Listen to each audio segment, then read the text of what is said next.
Bottle so delightful, whoa, whoa, whoa. Price so amazingly low, low, low. With the lowest prices for over 30 years, you'll always find what you love and love what you find. Only at Total Wine & More. Drink responsibly, B21. Wildcat Nation, are you ready? Bradley down into the lane, lay it up and good. Previous turnaround jump hook is good. Del Orso springs a three out there and drains it. Milwaukee takes away the rebound and slams it home. It's a man's game. Bear down, Cats. Our window depot coverage of University of Arizona basketball begins with Meridian Wealth Management Arizona Game Day. The pregame show is brought to you by Meridian Wealth Management. Wealth well managed, life well lived. We are counting down to tip off for Arizona Wildcats basketball. This is Wildcats Radio, 1290. Burry spots up for the three in the right corner. Over the rim, no good. Pete, the offensive rebound. Turnaround jumper in the lane is good for Cole Pete. Found a screen, kick it back to Burry's. Look for the deep three. Nothing there. Works his way to the free throw line. Jumper in the lane. Banked home, and he's fouled. That'll get Burry's to the line. Back to Aristo. Over for Del Orso. Shot clock at 12. Pounded defensively by Dixon Waters. Deep three straight away. Got it! The first Lexus of Tucson charity three. Anthony Del Orso drains it. Cats take the lead. Timeout, Aztecs. 30.6 to go in the first half. Lead pass down to Cole Pete. Slam it home. Beautiful find there by Jaden Bradley to a shrieking Koa Pete, and that's what Arizona needs to do. Get rebounds, get stops, and ignite that transition game. Wildcats back in front, 30-29. Dixon Waters for three, rattles in and out good. Pete the rebound. Outlet it goes Karchinkov. Yvonne racing to the other line, lay it up and good. Back-to-back fast break points there. Koa Pete, excellent job getting out to Karchenkov on the break. Karchenkov able to finish on the left-hand side. Out top, Burry's open look at the three, high off the back of the rim. Awaka, another rebound. Awaka slams it home with authority. Tobe Awaka has been excellent this second half on the boards, able to finish with a big two-hand slam. Evan Nelson will bring it across midcourt. The fans here on their feet. Wildcats with one of their best defensive games of the season, certainly the second half. And they win it going away. Arizona 68, San Diego State 45. That's the final. Wildcats go to 11-0 on the season. Home Monday to host Bethune-Cookman. Just how good is this Arizona Wildcats team at the defensive end of the floor? Tommy Lloyd will tell you that coming up a little bit later. It is basketball night in Arizona, the number one team in the country. Getting set to take on Bethune-Cookman. How about for the second straight week, we have another set of Wildcats coming into the old Pueblo. It was the Abilene Christian Wildcats last weekend. It is the Bethune-Cookman Wildcats tonight from the Mid-Eastern Athletic Conference, the MEAC and HBCU here in Tucson for some basketball on a Monday night. Welcome to Meridian Wealth Management Arizona Game Day. My name is David Kelly. I've got the whole crew with us. We've got Kelvin Efon. We've got J.W. Madden. We've got you. 520-848-1290 is the number to get in on the program if you want to talk some Arizona basketball with us. Arizona men's basketball. If you want to talk Arizona women's basketball, the ladies, with a barn burner this afternoon down at McHale Center. We'll chat about that as well and get you set for tonight's men's game, a doubleheader Monday in December here in Southern Arizona. First off, though, let's let you know what we've got coming up for you over the course of the next 3 hours. Let's take a look at the Right Way Rundown and see what's coming up on our pregame show. Brought to you by Right Way Heating, Cooling, and Plumbing. Doing things the right way. All right, we'll get our view from courtside, and with that, we'll chat with the guy that called the game earlier today. Derek Palmer will join us, the voice of Arizona women's basketball. Unfortunately, a 1-point loss to open up Big 12 conference play, but what a comeback by the ladies who were down 18 after a 4-point second quarter with a shot to win the game on the final possession. We'll get our first preview of Bethune Cookman. It's your first look at the game, brought to you by Window Depot. We'll shine a spotlight on a cat. The voice of the Wildcats, Brian Jeffries, had a chance to catch up with Braden Burries. We'll hear the young freshman and about how things have really drastically started to improve for him. DK with TL, not necessarily one of my questions, but something that the coach said that was very interesting. He's 2-0 this year on coaches' challenges. We'll hear how Tommy goes about making that decision about whether or not to challenge a call or not. Can we beat the book in this ball game tonight? Arizona a 38.5-point favorite over Bethune-Cookman, and the over-under on this one tonight is 154.5. Who might be that BC Wildcat that gets underneath the Arizona Wildcats skin tonight? We'll find out. Essential Pest Control sponsors your pest of the game. All of that and more coming up as we've got you right up until 6:30 tonight before we hand it off to Brian Jeffries, Ryan Hansen, and McHale Center as they'll have the call tonight, U of A and BCU. All right, you heard the highlights from the game up in Phoenix on Saturday night. It was another second-half thriller for the Wildcats, who the last 3 Saturdays have come out and absolutely put the clamps on teams at the defensive end of the floor. I mean, a big win, 68-45, the final score over the team from the San Diego State Aztecs. And Tommy Lloyd, after the game, talking about it was a little bit difficult early to kind of figure out, because once again, and this is not the first time it's happened this season, the Wildcats got a different style defense thrown at them, and they kind of had to piece their way through how they were going to attack that. I think we just kind of had to find our rhythm and our flow a little bit. I mean, give San Diego State a lot of credit. They came out, with a game plan where they were really, forcing us to play outside in. They were really heavy in that first gap. They were going under a lot of our ball screens. So, we really haven't faced that much conviction with that defense. So I think it just took a while for our guys to kind of get comfortable in the game. So, so sometimes you got to make a decision. Maybe today's not the day we shoot it, as good as we'd hope. So there's lots of ways to win, and if you can win in the effort areas, which we did today, that'll go a long way to helping it. Yeah, and it's interesting, guys. I mean, it seems like that's been a common theme that we've heard in a lot of these postmortems, is that teams are trying to throw stuff at Arizona defensively at the outset of these games, and it seems like every team, and that's awesome, because you're seeing this team is seeing a lot of different defensive concepts in this early part of the season, and they're getting a chance to figure out how to dissect and beat every single one of those. Well, yes, I mean, that's what you get when you got that Arizona across your chest, number one, and now you got number one also next to your name. So everybody's going to come and try to figure out a way to get that upset. They want to beat you already, but to get that upset and be able to put that behind their name and their memory bank that they beat a number one team is just huge to team. So they're going to try everything they can to get a win. I think if you look at it like this, David Kelly, Jaden Bradley is a prototypical point guard in the NBA, 6'3", strength. You're talking about Moteus Krivas, 7'2", long arms, prototypical sized NBA big. I mean, how big is Koa Pete?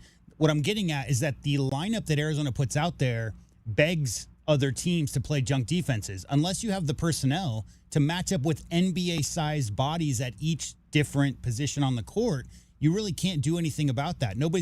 Very few players can play one-on-one with their back to the basket with Mo Krivas. Very few players can check Koa Pete. So what you saw in that game versus San Diego State was they were doing a really good job of cutting down the driving lanes and being in the passing lanes for those little dump-offs down to the post. So I think if you've noticed a trend of teams junking it up a little bit against Arizona, that's not going to end anytime soon. You're going to see a lot of teams that don't have the guys to match up one-on-one do whatever they can to try to stop the Cats.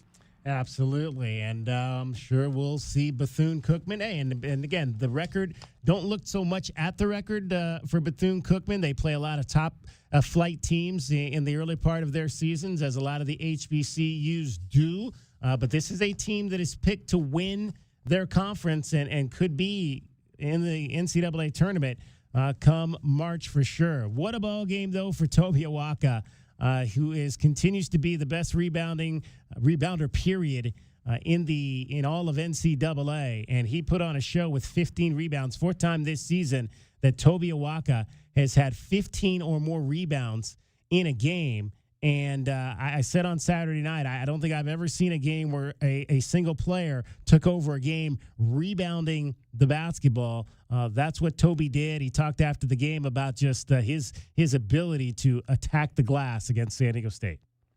Honestly, it's just whatever I can do to help the team win at the end of the day. If it's scoring 15. If it's getting 15 rebounds, so be it. 5 blocks, whatever. Today just happened to be rebounds. Another day it might be blocks. Another day it might be points. So, any way I can affect the team to, help put us in the win category, I'm going to do it. And I mentioned the 4+ games of 15+ rebounds, or 4 games of 15+ rebounds. He is the only player in the country that has done that this season, has Toby Awaka. Pretty impressive as well. He was his head coach was impressed. Was Tommy Lloyd, not to mention impressed with the other 2 guys that joined Toby post game after the contest, Dwayne Erstode and Koa Pete, the 2 freshmen. I don't even need to say anything about Tobe. And if people aren't paying attention, I don't know what to tell them. It was amazing what he did. Dwayne, played some of his most valuable minutes that he's played for us yet with his offensive rebounding.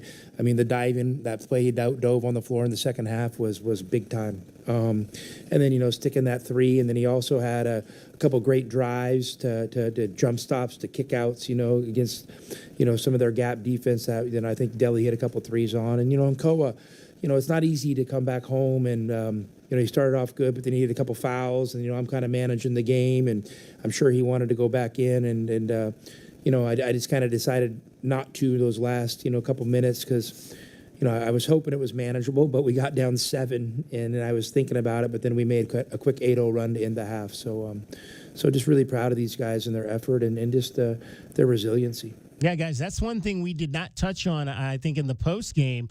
Dwayne Erstode, 4 rebounds, 4 offensive rebounds in that game Saturday night.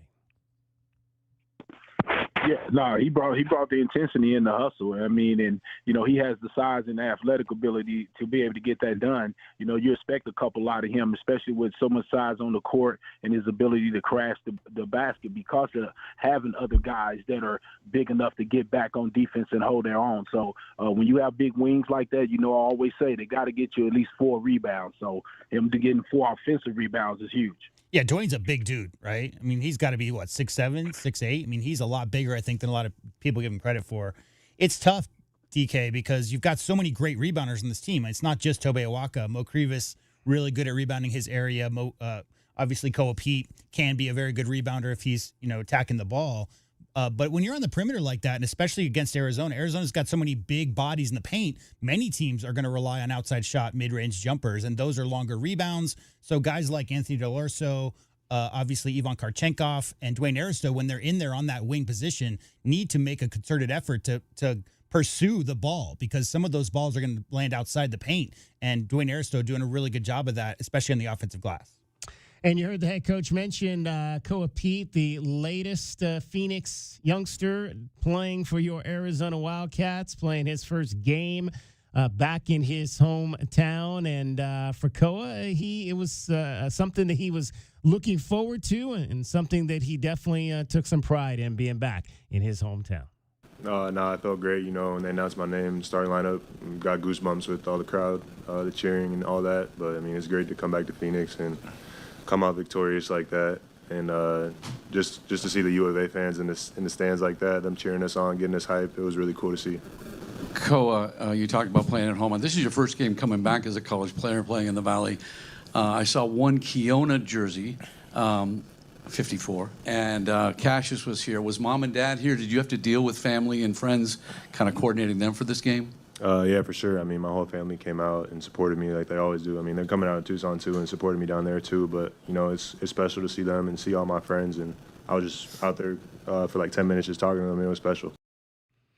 Yeah, it's never easy when you go home for the first time. Obviously, Braden Burries had to go through that earlier in the year when he went back to Los Angeles to play. We've seen Koa get into, a little bit of a foul trouble in some games recently. But there's, again, freshman nerves. Anytime you get a chance to go home, and that's one of the special things for these guys, getting a chance to play at Arizona, is Arizona's going to, if you're from this part of the country, chances are Arizona's going to play in your hometown, and you're going to get a chance to perform for your peeps, which can be difficult. Kelvin, you remember the Houston Hoops era? Like every single dude they recruited out of that area, it was with a promised return to play in front of their family. Like it wasn't just like there would maybe be a chance. They would recruit guys from parts of the country with the promise, Kelvin, that eventually they would play back in front of their grandma who might not be able to get out of the county. So, yeah, I mean, it's always great when the coaching staff and the administration behind the basketball program can give games like that. LA and Phoenix, you're going to play games in LA and Phoenix regardless, but some of those smaller areas, Kelvin, the coaching staff, going all the way back to your coach, Coach Olson, always did a great job of making sure those guys got to play in front of their family. Man, it always trips me out how much J-Dub knows about the program, man, because he's exactly right. I mean, the game that we had was against Houston down there for Joseph Blair and also Jarvis Sandy, and my family was close there as well, and he told me that he would give me a game as well, maybe Dallas or Fort Worth. So, yeah, Coach always did that by the time, at least once or twice during your 4-year career here. So, yeah, a lot of coaches understand that these guys are sacrificing a lot by, moving to different cities. So, the farther the guy is away, the more important it is for him to have a game where the majority of his family can come and watch. Yeah, I think that's really cool. I know a lot of coaches have done that over the years, tried to schedule games in places where their kids are from, and then those are always fun times and fun environments when especially like you mentioned, when kids that are, obviously Koa's from up the road in Phoenix and his family, like you mentioned, is down here all the time. But for kids that are from other parts of the country, to take their team back to their hometown in front of all their fans and friends and all of that, coaches that they grew up with, there's nothing better than having that opportunity to perform on the best college stage in front of all the people that helped you get to that point on that college stage. It is Meridian Wealth Management, Arizona Game Day. Again, Arizona men's basketball playing tonight. Arizona women's basketball played this afternoon. We're going to talk a little bit about that when we come back. Voice of the Arizona women's basketball team, Derek Palmer, will join us. Meridian Wealth Management, Arizona Game Day continues after this timeout on Wildcats Radio 1290. Management Arizona Game Day. Hour 1 of the pregame show is brought to you by Advantage Air and Mechanical, Cactus Auto Company, Casino del Sol, Done Right Services, Drain Masters, First Chiropractic, Idaho Central Credit Union, Jack Furrier Tire and Auto Care, Picture Rocks Cooling, Heating and Plumbing, Royal GMC, Buick and Cadillac, Royal Kia, Royal Jaguar Land Rover, The Window Depot, and by Meridian Wealth Management. Wealth well managed. Life well lived. My heat and air were in a state of disrepair. Season's greetings from Pixrock's Cooling, Heating, and Plumbing. The end of the year is near, but you do not need to fear. We can help you keep your budget in the clear. Now until the end of December, there are still federal tax credits, TEP rebates, and manufacturer rebates on select HVAC systems and tankless water heaters. Call 520-492-0748 or make your appointment online at PictureRocksCooling.com. Picture Rocks Cooling, Heating, and Plumbing. At Goldberg and Osborne, we know Arizona. It's where we live. It's where we work. It's where we've fought and won cases for the injured since 1989. Throughout our history, we've approached every case with a single focus: you. And we've got thousands of 5-star reviews to prove it. Put us to work for you by calling 1-800-THE-EAGLE today. Essential Pest Control leaves bugs belly up with science. You mean they don't use yesterday's newspaper? No, they use the latest in technology and innovation to eliminate bugs, bees, termites, weeds, and more. So no as seen on TV salt guns? Nope, only solutions that target insect biology, using chemistry to help protect the environment, people, and their pets. You are so smart. Essential Pest Control leaves bugs belly up. Call 886-3029 or visit essentialpest.com. Rush into Casino del Sol and Casino of the Sun this holiday season for the $100,000 Holiday Gold Rush. Now to December 28th, Club Soul members can strike it rich. Drawings are Fridays and Sundays at 6, 7, and 8 p.m. Win up to $1,000 in free play when you match 2 prize cards, and every 100 slot or table points earned gets you another shot at the gold. Rush in today, only at Casino del Sol. Enterprise of the Bosco Yaqui Tribe. Every day is a balancing act, with work, family, goals, all asking for more. It helps to have tools that meet you at every step and a team that will always be by your side. We're ICCU. We're a credit union that has been helping members achieve financial success since 1940. In fact, we put member success first, one by one, year after year, for 85 years and counting. Now, we're here for you, Tucson. Join us, ICCU. Hi guys, I'm back. What's new?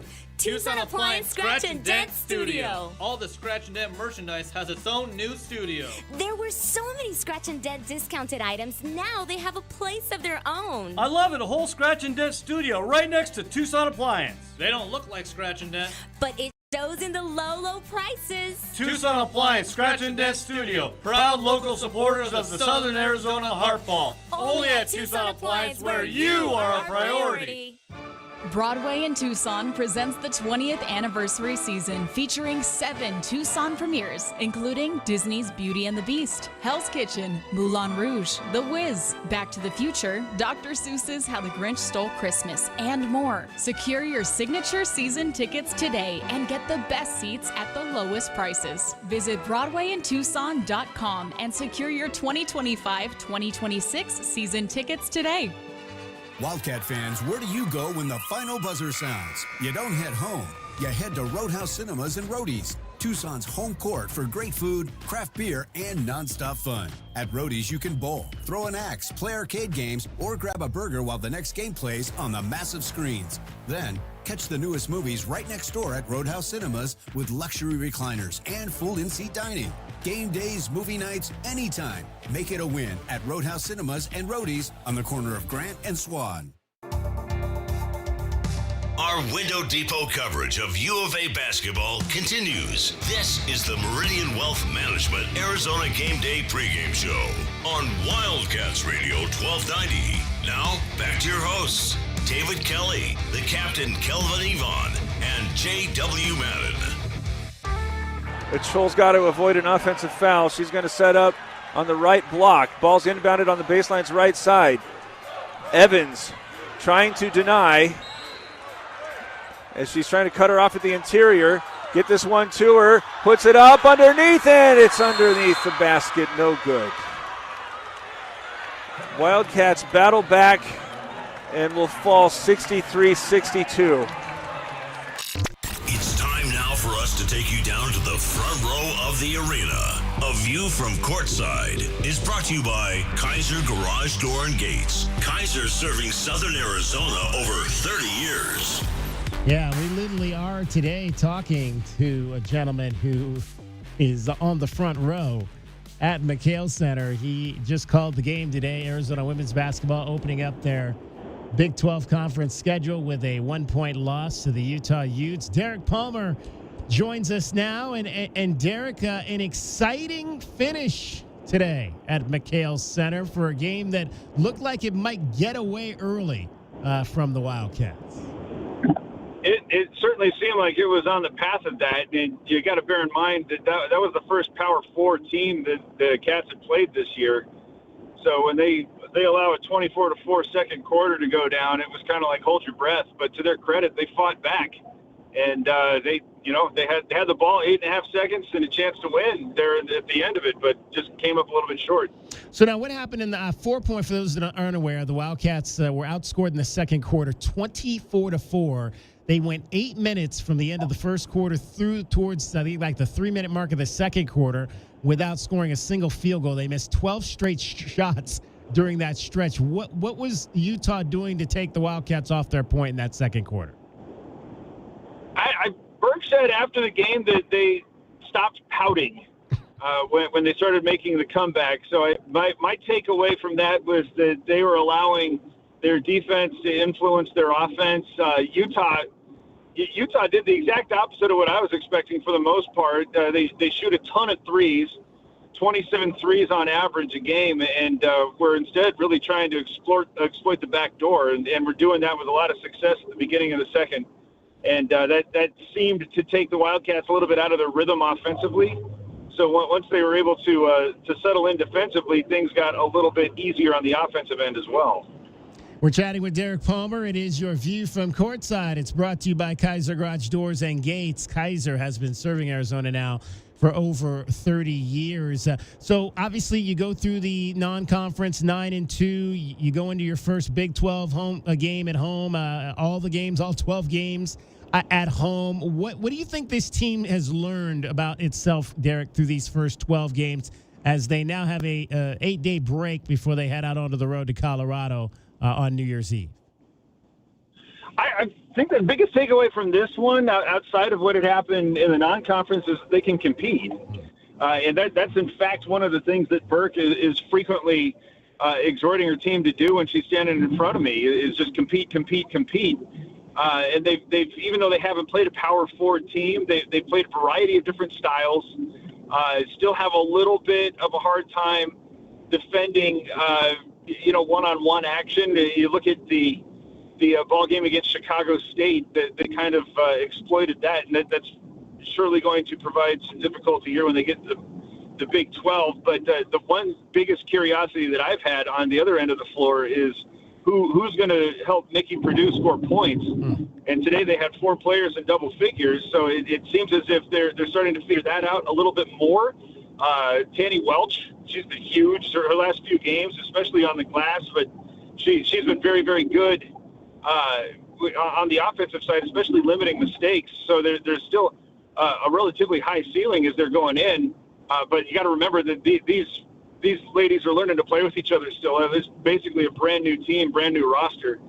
So they're having to continue that journey while now playing against some of the top competition in the country.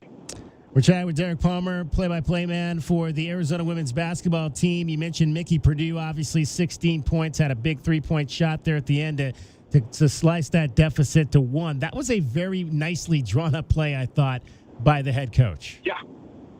Oh, yeah. Yeah, she had to weave through, I think, 3 interior screens to eventually get the ball on the opposing end of the floor where she'd started. And to her credit, she knocked it down because she not only did not have many points, she didn't have many opportunities in the second half. And I think that's the other big takeaway, and the thing that's really focusing a lot of the energy on trying to find somebody else who can help her score, because if the defenses know that basically they limit Purdue and they're going to limit Arizona, it's going to be pretty easy to defend. And then the last play, again, that's a tough situation to put a Cho Magat into. You bring her into the game, really the first time she's been in the game today, and I'm not sure they drew that play up for her. That may have just been the way that developed, but I think if I'm Becky Burke, I'd like to maybe have tried to get that ball either back into Nolani Cornfield's hands again. She had the drive attempt prior to that inbounds play, or get it to my best shooter, Mickey Purdue. I think I'd rather lose a game with one of the two of them than a freshman that hasn't, or the sophomore that hasn't played an entire game. That's the tough one. There's 1.6 seconds left. So it probably was going to be tough to give and get. Yeah. But it's frequently in that situation, at the end of quarters in particular, brought Magat in and have had some success. Again, the biggest difference now is you're in Big 12 play, where her size and stature is not necessarily going to overwhelm. Tanya Welch, though, you got to like the fact that young lady has really come on. I think that's now 4 double-digit games in a row for her, and for, she's not that big, but she's been able to get 7 rebounds today, and we've seen that in a number of these games where she's been able to be a guard that can go in there and get the rebounds. Is that maybe a surprise to kind of seeing what we've seen from her in the last week and a half or two? I don't think it's a surprise at this point. Ever since she had that double-double, and forgive me, I can't remember against whom, but you're right, it's been about 3 or 4 straight games where she's been a huge factor. And the thing that she provides much more than anybody, maybe besides Lonnie Cornfield, is she's got the combination of size or strength and quickness that is going to enable the Wildcats to better defend a lot of these Big 12 backcourts. And I know that you look at Lonnie White from Utah; she wound up getting 24, but maybe a little bit more than that. But she had 20 in the first half, and was really the player that was initiating that 24-4 second quarter. Welch was the primary defender on her, and Berg told me before the game that their strategy was just try to be physical, and Welch is able to do that. She was able to do that the last few weeks against the non-conference schedule that was not going to provide bodies like Utah. But that's I think one of the things, and I know Berg said after the game she's not into moral victories, but you just basically were able to push and shove against a team that it was picked to finish in the top half of the conference. So I feel like there's an awful lot of good to talk about out of this one, even though they came up just short. We're chatting with Derek Palmer, the play-by-play man for the Arizona women's basketball team. It is your view from courtside, brought to you by Kaiser Garage Doors and Gates. Kaiser has been serving Arizona now for over 30 years. Before we return with Derek, let's pause 10 seconds for station identification. You're listening to Meridian Wealth Management, Arizona Game Day. Tucson, a Cumulus media station. Wildcats Radio 1290 studios are brought to you by ICCU at ICCU.com. It is Meridian Wealth Management, Arizona Game Day. Wildcat men and Bethune Cookman coming up tonight, 7 o'clock at McHale Center. Wildcat ladies opened up Big 12 play today at McHale as well, coming back from 18 down, but losing 63-62 to Utah. Arizona had the chance to win it on the final shot, but could not get a clean look at the basket. And Fall and Becky Burke's conference opener. Now they'll head back out onto the road on New Year's Eve to take on Colorado. Derek, do you remember how to pack a suitcase? No, thankfully. I'm going to have to get on the YouTube for that. This has been wonderful for one of us. Yeah, I'm sure you are a teaching man. So the fact you haven't had to go on the road has probably been very good for your other career. No, they've been very disappointed in the classroom. They love my schedule because they love when you're out of when Mr. Palmer goes away. Get out of here. So Arizona State has not lost a game. Are they for real, or is it fool's gold, do you think, for the Sun Devils? It seems probably more likely that they would trend closer to for real than otherwise. Colorado, I think, is pretty banged up, so that's not necessarily a surprise there. But they've locked some curiously tight wins that were raising a little bit of eyebrows, but also did stuff like went to Oregon State and Gonzaga recently and swept those. So it seems as if they probably were picked a little low, all factors considered. But they and Texas Tech are, if nothing else, proven that the league's got a lot of depth. And who's the second best player, do you think, outside of Addie Crooks, who's just dominating everything right now?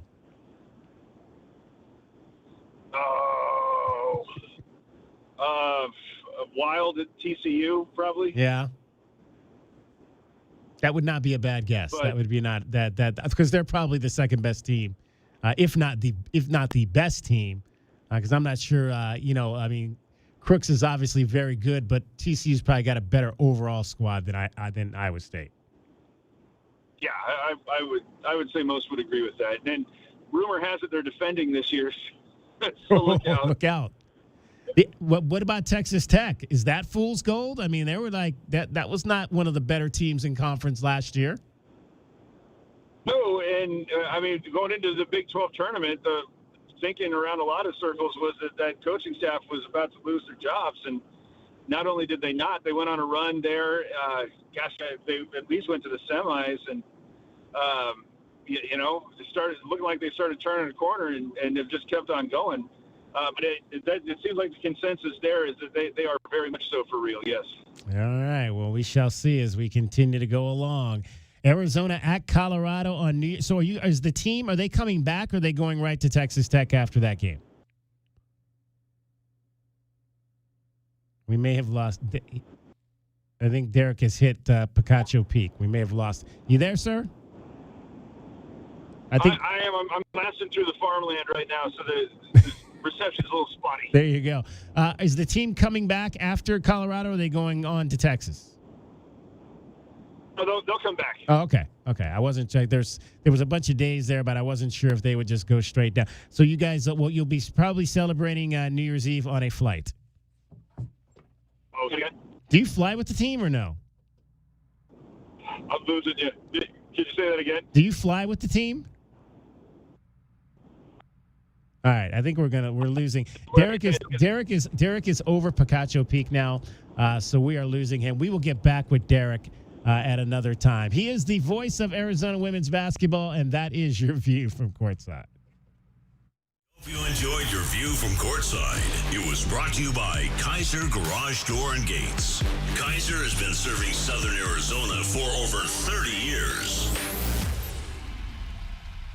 Back your hometown favorite. Get your very own exclusive University of Arizona debit card from Hughes Federal Credit Union. Pair your new card with a free checking account that earns dividends with no monthly fees, no minimum balance, and convenient 24/7 online and mobile banking. Visit one of our 7 convenient branch locations to get your card instantly or open an account online at hughesfcu.org/wildcats. Show your Wildcat spirit all year long with Hughes Federal Credit Union. Certain restrictions apply. Insured by NCUA.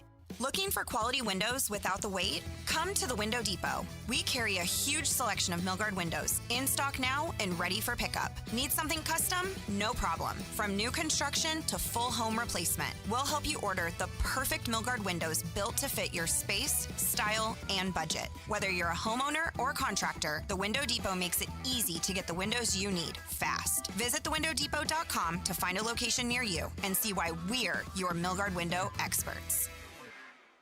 Sean Furrier for Jack Furrier Tire and Auto Care. Our Black Friday week of savings has been extended into December. Right now, every set of tires is on sale and you can stack on manufacturer's rebates for even more savings, up to $180 more. We've also got popular maintenance services at up to 50% off to get you road trip ready for all your holiday travel. Jack Furrier's 14 area locations are ready to help. So call, stop by, or visit us online at jackfurriers.com. Jack Furrier Tire and Auto Care. Since 1960, we're here to get you there. Ready to score a new vehicle? Whether you are looking for a new car, truck, or electric vehicle, at Royal Kia, we know exactly what you want. A quality vehicle at a great price and to be treated fairly. We stand by our transparent online pricing, offer a 72-hour buyback guarantee, and you work with our no-pressure, non-commissioned sales staff. Royal Kia, the dealership that's different. OAC plus tax, title, license, dealer installed options, and $589 doc fee. Royal Kia, Speedway in Columbus, or royalkia.com. Looking for top-notch lumber and framing? Johnson Manley Lumber has been your trusted expert since 1970, specializing in both residential and commercial projects. Our experienced teams, cutting-edge technology, and reliable supply chain ensure your framing is on time and on budget every time. We're proud to be employee-owned and community-rooted in Tucson. Learn more at johnsonmanley.net. Proud supporter of the University of Arizona radio broadcast. Go Wildcats. All right, she's inside. Are you good? Yeah. It's just, she's my baby girl, you know? I do, and ceramic coating was a good choice. Oh, she's beautiful. Yep, I know. Recon Auto Detailing. Enhance or restore your baby to her former glory with paint recondition, ceramic coating, paint protection, tinting, and more for full protection of your vehicle inside and out. New cars, old cars, we love them all. Recon Auto Detailing, 3829 North Oracle Road, Tucson. ReconDetail.com. Ugh, no, not the sink. Not now. Plumbing issues can put your life on pause. But with anytime emergency scheduling, the neighborly done right promise, and more, Mr. Rooter Plumbing will have your life flowing again in no time. All fixed. Much better. Mr. Rooter is proud to cheer on the Cats. Mention this ad for 10% off any plumbing service. A win for the whole family. Bear down, Arizona. Mr. Rooter Plumbing. A neighborly company. At Goldberg and Osborne, we know Arizona. It's where we live. It's where we work. It's where we've fought and won cases for the injured since 1989. Throughout our history, we've approached every case with a single focus: you. And we've got thousands of 5-star reviews to prove it. Put us to work for you by calling 1-800-THE-EAGLE today. Our Window Depot coverage of U of A basketball continues. This is the Meridian Wealth Management Arizona Game Day pregame show on Wildcats Radio 1290. Now, back to your hosts, David Kelly, the captain Kelvin Yvonne, and J.W. Madden. Murray's fired back up top. Korchinkov, a deep three is up and good for Ivan Korchinkov. Of all the threes tonight, that one well outside the three-point line. Yeah, Korchinkov makes something out of nothing on that possession as Arizona really never got into system. It's time to take our first look at today's game. Brought to you by the Window Depot. The Window Depot. Lowest prices and biggest inventory. Shop thewindow.depot.com. Arizona, Bethune, Cookman tonight at McHale Center. 7 o'clock will be tip-off. This is just the second time that these two teams have met on the basketball floor. They did so back during the 2010-2011 season. So I've been here for both of Bethune-Cookman's visits to the old Pueblo. Arizona, the number one team in the country, looking for a 12th win this night, and Bethune-Cookman coming in with a record of 3-8. But again, like I said, don't be fooled because they play a fairly difficult schedule. We have joked that they, in their opener this year, took Auburn to overtime before losing 95-90. They've played Auburn and Miami of Florida. They've also played Dayton, Indiana, the number 25 team in the country, Missouri out of the SEC, and St. Louis. Their wins have come against South Carolina State, another team from the MEAC, and you could call this an upset in the Sunshine Slam. They knocked off Ohio out of the Mid-American Conference. That's another one of their wins. Coastal Georgia is their third win. I'd imagine that's a smaller school down in Georgia, but wins over Ohio and South Carolina State in terms of the Division I this year. And they are expected to be the top team in the Mid-Eastern Athletic Conference this year, as I mentioned, a team that probably may find themselves in the NCAA tournament at the end of the year. In terms of these games, for Arizona, this is a game that the Wildcats are well over a 35-point favorite. And they've had a number of these games against the Utah Techs and of the world and the Northern Arizonas and the Abilene Christians. Tommy Lloyd talked about what he hopes to get out of these types of games that Arizona routinely plays every year on their non-conference schedule. Well, hopefully we're starting to establish, who we want to be and what we can be. I really challenged our guys to kind of hone in on our on-court values and our on-court identity. I think it's important to kind of refocus on those things. They can kind of be a beacon, for how we want to play and understanding what's important to us, as opposed to, thinking maybe, this can be a certain game where I can play well or I'm going to get a highlight tonight. We don't want to think like that. We want to honor our values and honor our identity, and that's what we focus on. Kelvin, for you, what was Coach Olson's, Lute Olson's, was his philosophy similar to how he coached games like this against those lower-level non-conference opponents, that lower Division I level non-conference opponents that you were going to face on the schedule every year? What was the mindset he wanted you guys to have going into games like this? I mean, every game he wanted the same mindset. He wanted attention to detail, and he wanted you to go hard and take everybody serious. That's the way Coach Olson was, man. He wanted things one way. It was no, different each game. So, yeah, you had to come in and just execute. It didn't matter how many minutes you played. There was no such thing as garbage time. You go in there with 1 second left and you do a turnover, he's going to hold you accountable to that.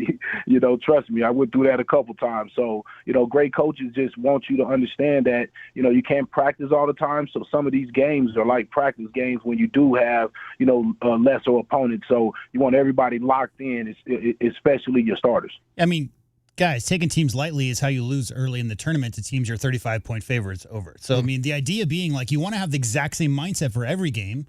Here's a concept, DK.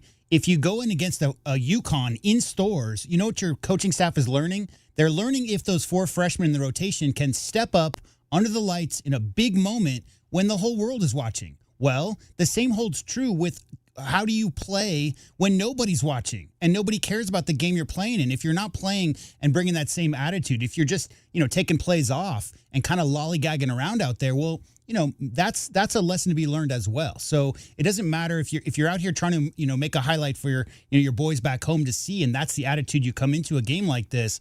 Again, like Kelvin said, you have to have the same exact mindset because that's how great teams get formed. There's still a lot of young players on this team. Everybody's still ranked number 1 or not, trying to figure out how to play with each other. They played 11 games, 4 freshmen in the rotation. So you really have to iron out your sets and figure out your communication on defense and all those little things you would do in any of those other big-name games versus top 10 teams. Same mindset for games like this. Reggie Theus is the head coach of the Bethune-Cookman Wildcats, 13-year NBA player, first-round pick, a lottery pick. I don't even know if they called it the lottery back when Reggie Theus came out as the number 9 overall pick from UNLV back in the late 70s. Played 13 years in the NBA. Some people remember him from that. Was the head coach of the Sacramento Kings for a season. Some people remember him from that. He coached in college at Cal State Northridge, New Mexico State. Some people remember him from that. Some people remember him as Coach Bill Fuller on Hang Time every Saturday morning on NBC in the 1990s. I always loved Reggie Theus in that role there as well. Now he is not only the head coach at Bethune-Cookman, he is also the athletic director. In fact, they offered him that job when he said he wanted to be the head coach. They said, well, why don't you be the athletics director too? So he is both at Bethune-Cookman. And as I mentioned, they are the top choice, or the preseason favorite to win the Mid-Eastern Athletic Conference. Reggie Theus talked about the pressure of being number 1 in their conference. Coach, you ranked preseason number 1. Does that add pressure, or does it make things more purposeful for you guys? I like the word purposeful. I tell our guys we have to be intentional, but it's a little bit of both. It's nice to have the target on our back, especially since when I first got here, we were picked last. Yeah. So in a very short period of time, the program has really turned around, and I'm really proud of our coaches and our players and what we've been able to do. Reggie Theus, who played for Jerry Tarkanian at UNLV and was a part of that first Tarkanian team that went to the Final Four back in 1978. This is a guy that has worn a lot of hats in his NBA life. Not to mention he's been a broadcaster too. Well, the other hat he wore was precursor to Michael Jordan because he was the Bulls' leading scorer and was traded when they had a chance to draft MJ out of North Carolina. So Reggie Theus was the go-to shooting guard on those Bulls teams, the precursor basically to Michael Jordan's era in Chicago. And that was before my time. I remember him from the TV show. I remember more for the TV show. And then after the TV show, I did see him get into coaching, and I followed his career throughout college, more so in college than when he was with the Sacramento Kings. But I followed him throughout his college coaching career for sure. Absolutely. And one thing Reggie Theus wants his teams to do, and he feels they can do, is defend and score. To come out, and there's a lot of things that have to happen for us to realize our own dream, and that is to win it all. And the one thing about Wildcat fans, they know how we play. So, I expect them to do their thing, and we'll do our thing on the court. But, our style of play is about ball movement, body movement, playing hard, tough defense, and running. I want to score in the 80s this year if we can. Yeah, coming off, though, a loss to St. Louis University, where they did not shoot the ball very well, especially in the first half. He thought San Diego State did not shoot the ball well. The Bethune-Cookman Wildcats just 7 of 36 in the first half of their loss the other night to St. Louis, so they'll have to potentially improve upon that. I mentioned this is a team that potentially, as the leader in the MEAC, could be in the NCAA tournament coming up. In March. They have been there 3 times and have, however, yet to win a game in the NCAA tournament. But, again, Reggie Theus has got this program back rolling and at the top of their conference. They've got a really solid baseball program that last year, I believe, made it to the NCAA tournament. And so some good things happening down at Bethune-Cookman, and really looking forward to seeing them in here tonight against the Arizona Wildcats. 520-848-1290, 520-848-1290 is the number to get in on the program. Speaking of weathering offensive struggles, it was not pretty not only for San Diego State, but it was not really pretty for the Wildcats early in that game Saturday against San Diego State. I mean, neither team, I think we mentioned the Wildcats missed their first 9 3-point shots in the ball game before they finally were able to make a few in the second half. Still didn't shoot it overall well. Both teams combined to score at a clip of 32% from the floor in that game. Tommy Lloyd, on just how you get past those moments when maybe the offense is not flowing as well as you would like it to. Finding rhythm on offense it's a continuing thing. You know, it's something that comes and goes. You don't always have great rhythm. So when you lose your rhythm, you got to figure out how to get it back and what that looks like. Can it be defense to offense? Can it be getting in the bonus, getting free throws? Can it be, you know, putting the ball in a certain guy's hands for a stretch of the game and he makes a bunch of good decisions in a row? I mean, there's lots of ways to do it, but it's something, you know, we got to be mindful of. We definitely don't take it for granted. Kelvin, what's the best way to find that offensive flow when it's not there? To me, the best way is to lock up on defense, man, and get them to take bad shots and rebound and push the ball in transition and get some easy layups or get into your secondary offense before they're able to set their defense. So, it's all, to me, it all comes down to that defense at the end of the day. That's how you end up getting a rhythm, just playing great defense, limiting the other team's shots and scoring ability. And it just, to me, it just seems transitions into easy offense for the Wildcats. And Tommy goes on to say, in terms of offensive efficiency, sometimes that is more than just the pace of how your offense flows. I honestly haven't looked like the possession numbers or possession length, and I know there's so many stats out there. People would probably be surprised. I don't get inundated with all those. I'm going much more off feel and the vision for how we want to play as opposed to just being addicted to statistics. At times I'm wondering, like, man, why have we not had a game where we scored 110? But maybe this team's not built like that. So at times I feel like we're not as fast. But I feel like we're being really efficient, and I think we're being, we're kind of getting some grit defensively, and I think we're building a team that's going to be hard to beat. And to me, that's the ultimate objective, is just having a team that's hard to beat as opposed to, being addicted to a stat or an analytic. Any surprise that Tommy Lloyd is not an analytics guy? He sounds like a coach from the 1970s. Yeah, and don't ask him about the next game either. Yeah, and if you've been around for a while, man, you ain't really going by analytics, man, because at the end of the day, you're trying to get games won, and as I said earlier, they're won in all types of ways. So to me, I haven't really seen a lot of blowouts in the championship. So whenever you're able to get close games, especially for a team with 4 freshmen and guys still trying to learn each other's play, I think anytime you can get a tight game, I don't care who it's against, it's only going to be good for them in the long run, because it's going to be good on good whenever you get a chance to get into the Final Four or the championship game. And Kelvin, think of the first team you had, right, was a really, really quick, high tempo, like in the 80s and 90s every single game. But outside of Benedict Mathurin, the outside shooting wasn't consistent, right? Dalen Terry, not a consistent outside shooter, Kirk Kriisa, so forth and so on. So when they ran and Tubelis would seal bigs underneath the basket consistently, it's because that was the best way that coaching staff saw that team to put up a lot of points.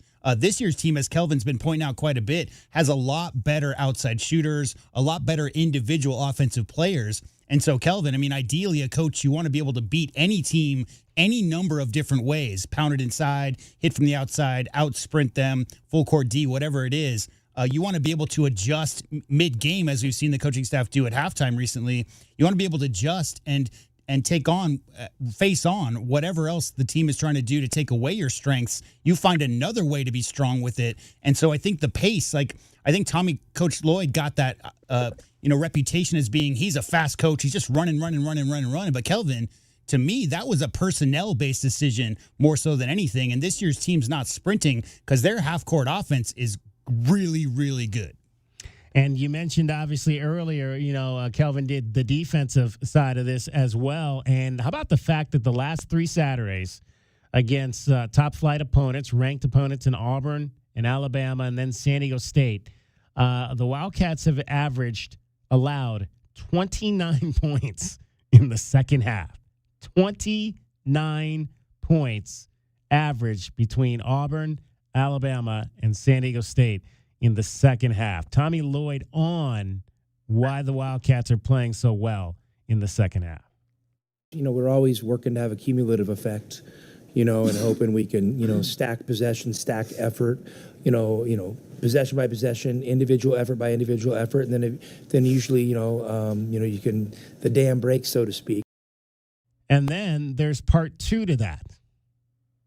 It probably doesn't get enough attention, but, we're also a pretty good defensive team.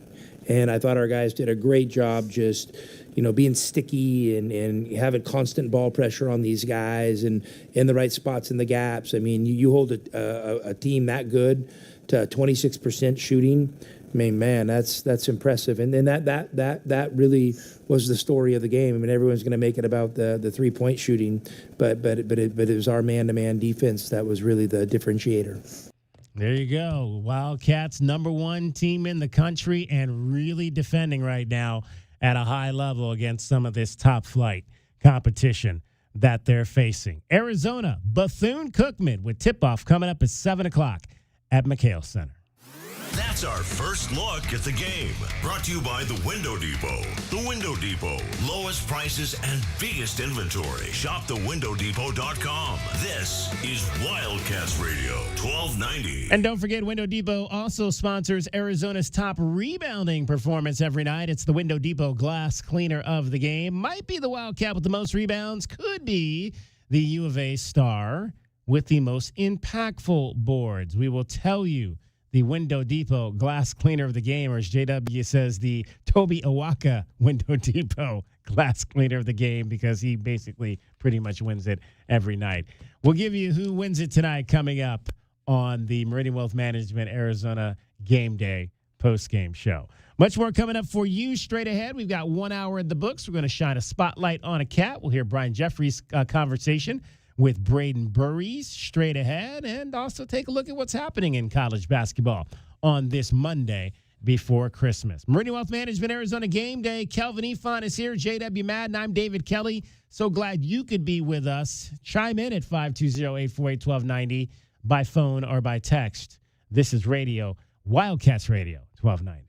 This is Meridian Wealth Management Arizona Game Day. Hour 1 of the pregame show is brought to you by Advantage Air and Mechanical, Cactus Auto Company, Casino del Sol, Done Right Services, Drain Masters, First Chiropractic, Idaho Central Credit Union, Jack Furrier Tire and Auto Care, Picture Rocks Cooling, Heating, and Plumbing, Royal GMC, Buick and Cadillac, Royal Kia, Royal Jaguar Land Rover, The Window Depot, and by Meridian Wealth Management. Wealth well managed, life well lived. Did you know collecting sports cards is one of the fastest growing hobbies around? Whether you're looking to start or expand your collection, Showtime Cards is your ultimate destination. As one of the leading card shops in the country, they've been serving our community for over 25 years with the best in sports cards and trading card games. From rare finds to the latest releases, Showtime Cards has it all. Check them out at ShowtimeCards.com or visit them today at 5801 East Speedway. And discover why collectors everywhere trust Showtime Cards for their passion. Well, boss, how's the sleigh? Oh, it's amazing. Like it just flew off the showroom floor. Sparkling clean, no chimney dust, and I've never seen his nose so bright. Recon Auto Detailing. Recon gift cards to all, and to all a clean ride. Give Recon Auto Detailing gift cards, and Arizona's premier auto detailing company will come do a basic cleaning or a jaw-dropping full detail, including a ceramic finish for anyone on your list. Get your Recon Auto Detailing gift cards now online at recondetail.com. Essential Pest Control leaves bugs belly up with science. You mean they don't use yesterday's newspaper? No, they use the latest in technology and innovation to eliminate fight bugs, bees, termites, weeds, and more. So no as seen on TV salt guns? Nope. Only solutions that target insect biology, using chemistry to help protect the environment, people, and their pets. You are so smart. Essential Pest Control leaves bugs belly up. Call 886-3029 or visit essentialpest.com. Cool Willie's Air and Plumbing. Always trust the big guy. Mention your Wildcats and receive $50 off any repair at coolwillies.com. Cool Willie's is proud to be a partner of the University of Arizona Wildcats basketball radio broadcast. Two powerful teams working hard for you to get the job done right every day. Cool Willie's Air and Plumbing. Big enough to help, small enough to care. Remember to mention your Wildcats and receive $50 off any repair. coolwillies.com. Hold up, that wasn't Santa's sleigh. That was a Blazer EV flying off the lot at the Red Tag event at O'Reilly Chevrolet. We've got Red Tag pricing on the latest electric Chevys, and yes, we have the inventory. Get Red Tag O'Reilly pricing and supercharge your holidays with shockingly great deals that'll make your old gas tank jealous. Find us on Broadway next to Park Place Mall. Call 747-8000 or shop 24/7 at O'Reilly.com. EVs at O'Reilly Chevrolet. Together, let's drive. Hi, this is Natalie Fernandez with Meridian Wealth Management. As a boutique fiduciary investment firm, our clients have trusted us to guide them down their financial paths for decades. Whether you are an individual or family, business, foundation, or nonprofit, we are committed to your long-term goals and financial futures. We are proud supporters of the Tucson community and all that makes our city so special. Visit online at meridianwealthllc.com to learn more about Meridian today. Advisory services provided by Meridian Wealth Management, a registered investment advisor. At Goldberg and Osborne, we know Arizona. It's where we live. It's where we work. It's where we've fought and won cases for the injured since 1989. Throughout our history, we've approached every case with a single focus: you. And we've got thousands of 5-star reviews to prove it. Put us to work for you by calling 1-800-THE-EAGLE today. You know it. Your neighbors know it. And let's face it, the mailman knows it too. Your yard just isn't what it used to be. But thankfully, Dorado Rock Materials can get you, well, your yard anyway, back to what it once was, and even better. Dorado Rock Materials has just what your yard needs, from decorative rock to boulders and everything in between, brought right to you. And if you need help spreading it, we can help with that too. Dorado Rock Materials. The right service, the right product, the right price. Wildcat Nation, are you ready? Bradley down into the lane, lay it up and good. Previous turnaround jump hook is good. Del Orso springs a three out there and drains it. Nawaka takes away the rebound and slams it home. It's a man's game. Bear down, Cats. Our window depot coverage of University of Arizona basketball continues with Meridian Wealth Management Arizona Gameday. The pregame show is brought to you by Meridian Wealth Management. Wealth well managed, life well lived. We are counting down to tip off for Arizona Wildcats basketball. This is Wildcats Radio, 1290. On a screen, kick it back to Burries, look at the deep three. Nothing there, works his way to the free throw line. Jumper in the lane, banked home, and he's fouled. That'll get Burries to the line. Really nice play there by the young guard. Struggling a little bit from the outside, able to get into the paint there, takes his time in the contact to get himself going. Honestly, it was just having a small circle and never getting too high, never getting too low, and just honestly just staying humble and just, you gotta live with the ups and downs. So I feel like that's mainly what I thought about. Let's take a look at the Right Way Rundown and see what's coming up on our pregame show. Brought to you by Right Way Heating, Cooling, and Plumbing. Doing things the right way. Braden Burries, the freshman out of San Bernardino, California, suburban Los Angeles, San Bernardino. We'll talk a bit more about him coming up here. It is Meridian Wealth Management Arizona Game Day, hour number 2 of our pregame show, hour number 2 of 3 as we take you right up to 6:30, and the pregame show, Arizona Sports Enterprises, ahead of the Wildcats and the Wildcats, Arizona versus Bethune Cookman.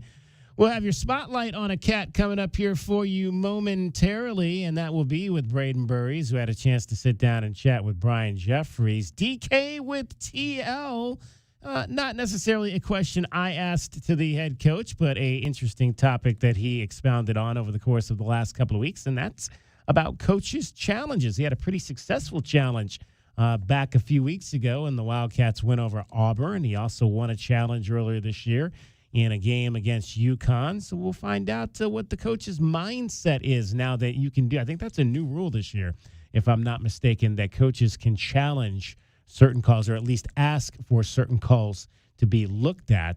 It's shocking that that's just getting to college basketball, considering that coaches in other sports have been able to challenge for a while now. Pest of the game, who'll be that BCU Wildcat that gets underneath the U of A Wildcat skin tonight. Essential Pest Control sponsors that segment. Casino del Sol, hoping we can't beat them tonight.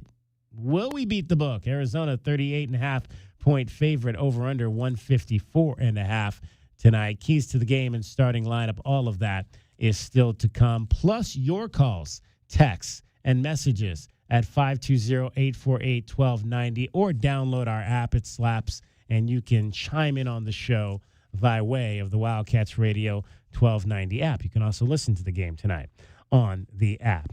All right, let's shine a spotlight on the young man from San Bernardino. Our pregame show, Spotlight on a Cat, is brought to you by O'Reilly Chevrolet. Get more with O'Reilly Chevrolet. Braden Burry's last 6 games has been stellar. 18 points, 4 rebounds, 3 assists average, while shooting 57% from the field.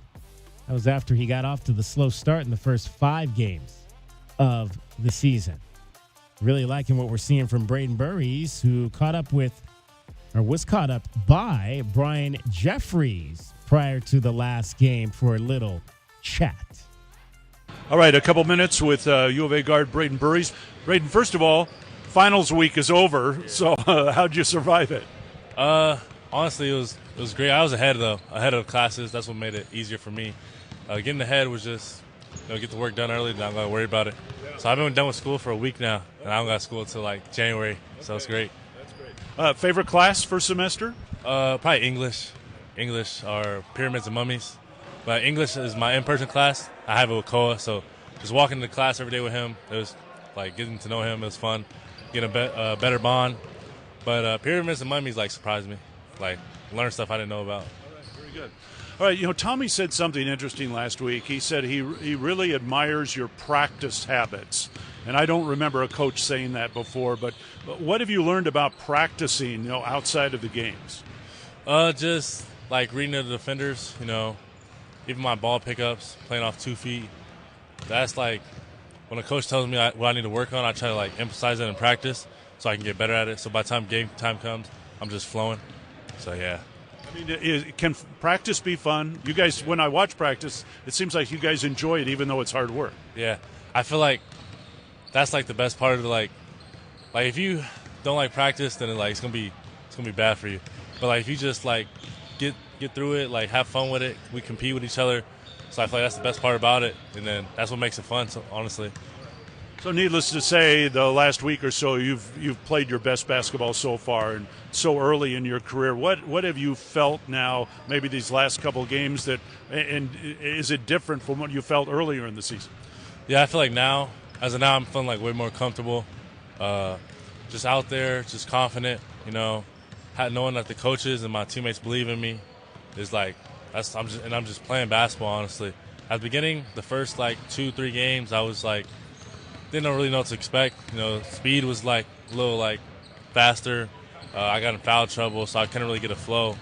But now it's just I'm starting to know what's to come, and there's still a lot to get better at, honestly. So I feel like just getting better by the day is what's going to be best for us. I mean, you played at a high level of high school basketball. How do you gauge the jump from your high school level now to Division I college basketball? I say just getting experience. That's the best thing. Coach Lloyd told me after the Florida game and the UConn game, he told me don't worry about it. It happens as freshmen. You're gonna have experiences. You gotta learn from the experience. And that's what I feel like I've been doing, honestly. And he's been with me. My teammates been with me every step of the way. And I just thank them, honestly. All the credit goes to them and God. That's today's Spotlight on a Cat. Brought to you by O'Reilly Chevrolet. Get more with O'Reilly Chevrolet. Pyramids and mummies. That sounds like a fun class to take. Kelvin, what was your favorite class? Kelvin, did you learn about pyramids and mummies when you were at the U of A? Nah. Probably my favorite class probably was astronomy. Yeah, astronomy. That's a good one. That's a good one. Yeah, it's like Brian was like, okay, he wanted nothing to do with following. Well, Brian is a pro, and he's got commonality on every subject. And when Braden Burry said, pyramids and mummies, I don't know if Brian had a comeback for that. I don't know. Let's talk about something else. Probably not. There, 10 points, 3 rebounds, 2 assists in the game this past Saturday. For Braden Burries, who is the 32nd McDonald's All-American in program history. And, again, really starting to find his flow as the Big 12 Conference season approaches. And let's hear from Tommy Lloyd on the improvements that Braden has made from his early shooting struggles. Well, I mean, I think you just hit it on his head. He's improved through experience. He's got a little experience, and Braden's a really smart guy, and he's a really good player. So I think, just having that experience putting together has helped him out. And, I think he was fine tonight. I'm sure he would have liked to shot the ball a little bit better from 3 or made another shot here and there. And then we ended up kind of making a big run with the group. So, his minutes might not have been where they usually are, but, because he wasn't involved in that group. But he's a really good player, and he's only going to get better over the course of the season.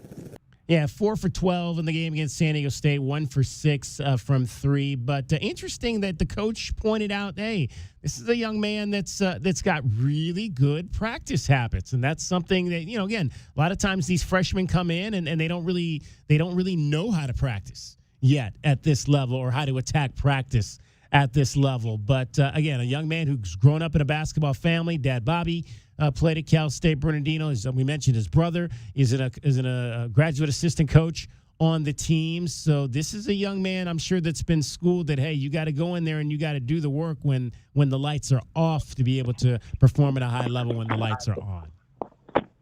Yeah, and he's a little more mature than the average freshman. We said 20 years old. So right there, there's where that maturity is. And just also understanding basketball family, and the coach trusted him early in the year. He's been starting all year. He didn't really produce points early in the year, even though he got his shots up.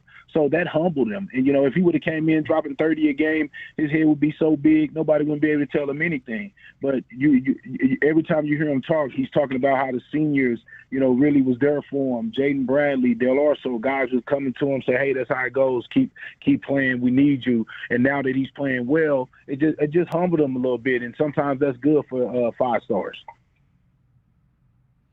We've seen the Wildcats this season on the to flip the script. We've seen the Wildcats this season do a little bit of pressing in some of the games as they continue to kind of find out what works and what doesn't in this early part of the season.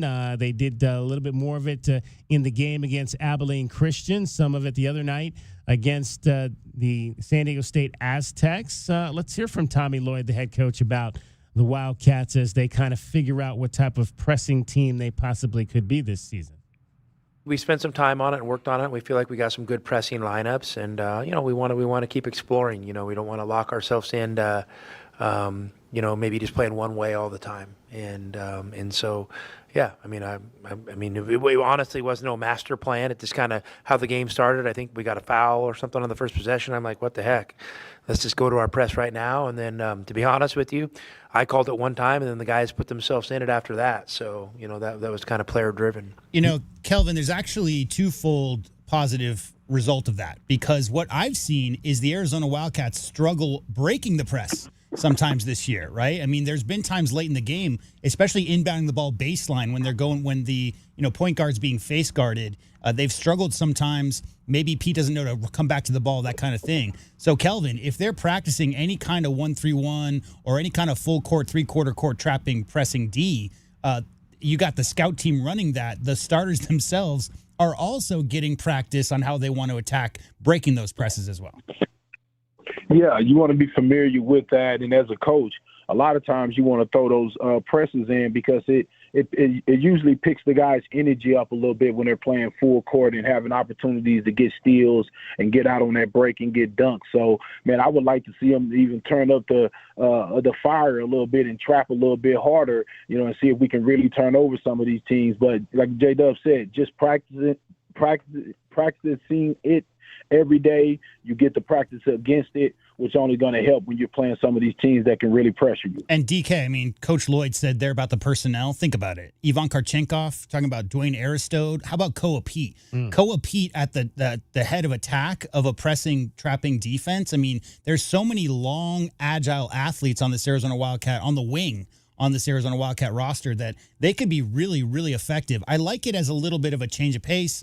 Keep the other team off balance. They're starting to get a little bit too comfortable running their half-court stuff. You throw a little bit of a different defense at them, and it slows them down, makes them think about it. But you can also turn teams over. I don't think that that's Coach Lloyd's, first and foremost goal is to turn teams over with the press, but more or less just to kind of give them something else to think about. But with those athletes, Kelvin, you could also see them turning that into a very successful turnover machine. And with all those athletes, that's just alley-oop dunks waiting to happen. Yeah, and the lineup that I think about is a Walker at the 5, and then have Aristod, and then Yvonne at the forward, and then Berries and Bradley. I would love to see them guys really turn it up on people and see, what they can make happen. The interesting thing that I thought that Tommy said right there at the end of his comment was that, he put the team into the press like this, and this was the Abilene Christian game. He put the team into the press, and then they kind of just put themselves back into he allowed the players to put themselves back into it. It wasn't like he called it a second time. They just kind of went into it on their own. How often does that happen, Kelvin, where maybe the players understand this might be the time to do this, and they have the ability to call it on their own? I think one, when you got a team that's winning like this, as a coach on the sideline, you kind of go with the flow of what they kind of have going, because you rather see your players have conviction in what they're doing instead of standing around looking over to you for, everything to do. So when they jump in it, you sit back and see, what's going to happen. So, but with that being said is, you got a lot of senior leadership on this group, and they understand that we have to get the energy going now, and you're playing maybe a lesser named team. So, hey, let's get up. Let's see if we can make some things happen, or at least just get our juice flowing. There's going to be times like you see a lot of times where coaches do not call a timeout, DK, to try to get the team to find their way through that. Well, if this team was 14 freshmen, I guarantee you the coaching staff wouldn't be letting them choose what defense they're running. But part of that with Jaden Bradley out there, leading the way, that coach on the court, that whole cliche, when you have senior leadership and guys who've been there, done that, you want them to be able to make their own decisions on the fly. So if you do something counteractive to what the coaching staff's asking them to do, you call a timeout, everybody huddle together. But having them call that pressing, full court, three-quarter court defense on the fly themselves is just the coaching staff giving leeway to those veterans on the court, like Kelvin said, because you want those vets to be able to see and read the game in real time to make sound decisions. You're going to be able to need to do that at some point this season, so practice is practice. Let's hear from Jaden Bradley on the Cats and the press. We're a very physical, athletic team, and, whenever coach calls the press, we work on it. So I feel like it's going to throw a different look at teams and kind of make them think twice and kind of give us more time on the back end of the shot clock. Meridian Wealth Management, Arizona Game Day, getting you set for the Wildcats, Arizona versus the Wildcats, Bethune Cookman, 7 o'clock tonight at McHale Center. We've got you till 6:30. We've got much more coming up for you straight ahead. A lot happening in college basketball. The Wildcats remain the number one team in the country. We'll see if any of the other positions have changed in that respect in your rankings. We'll also hear from the head coach of the Arizona women's basketball team after they lost to the Utah Utes today at McHale Center, a 1-point defeat in the Big 12 opener. Meridian Wealth Management, Arizona Game Day comes back after this timeout on Wildcats Radio 1290. This is Meridian Wealth Management Arizona Game Day. Hour 2 of the pregame show is brought to you by Bear Down Roofing, Dorado Rock, Essential Pest Control, Goodfellas AC, Hughes Federal Credit Union, Johnson Johnson Manley Company, JT Auto, Lexus of Tucson, Mr. Rooter, Recon Auto Detail, Rightway Heating, Cooling, and Plumbing, Rocking K, a master plan community designed by nature, Factory Direct Mattress, and by Meridian Wealth Management. Wealth well managed, life well lived. Ready to update your kitchen, create a spa-inspired bathroom, or a backyard oasis? Put the equity in your home to work for you with a home equity line of credit from Hughes. Borrow between $10,000 and $250,000 and enjoy flexible terms and no prepayment penalties. With Hughes Federal Credit Union's one-rate guarantee, there's no switching rates based on your credit score. All our members get our same low rate. Learn more at hughesfcu.org/HELOC. Insured by NCUA. Equal housing lender. Certain restrictions apply. Hey, man. Yeah, it's me, your furnace, man. Hey, can I get a light here, man? I know we live in Arizona, so I understand I'm not, like as cool as your air conditioner. I still need a tune-up at least once a year, man. So get the best in town, man. Goodfellas AC, bro. Hey, anybody smell that, man? I swear it wasn't me. Okay, it was me. Good service, good prices, Goodfellas. GoodfellasAC.com.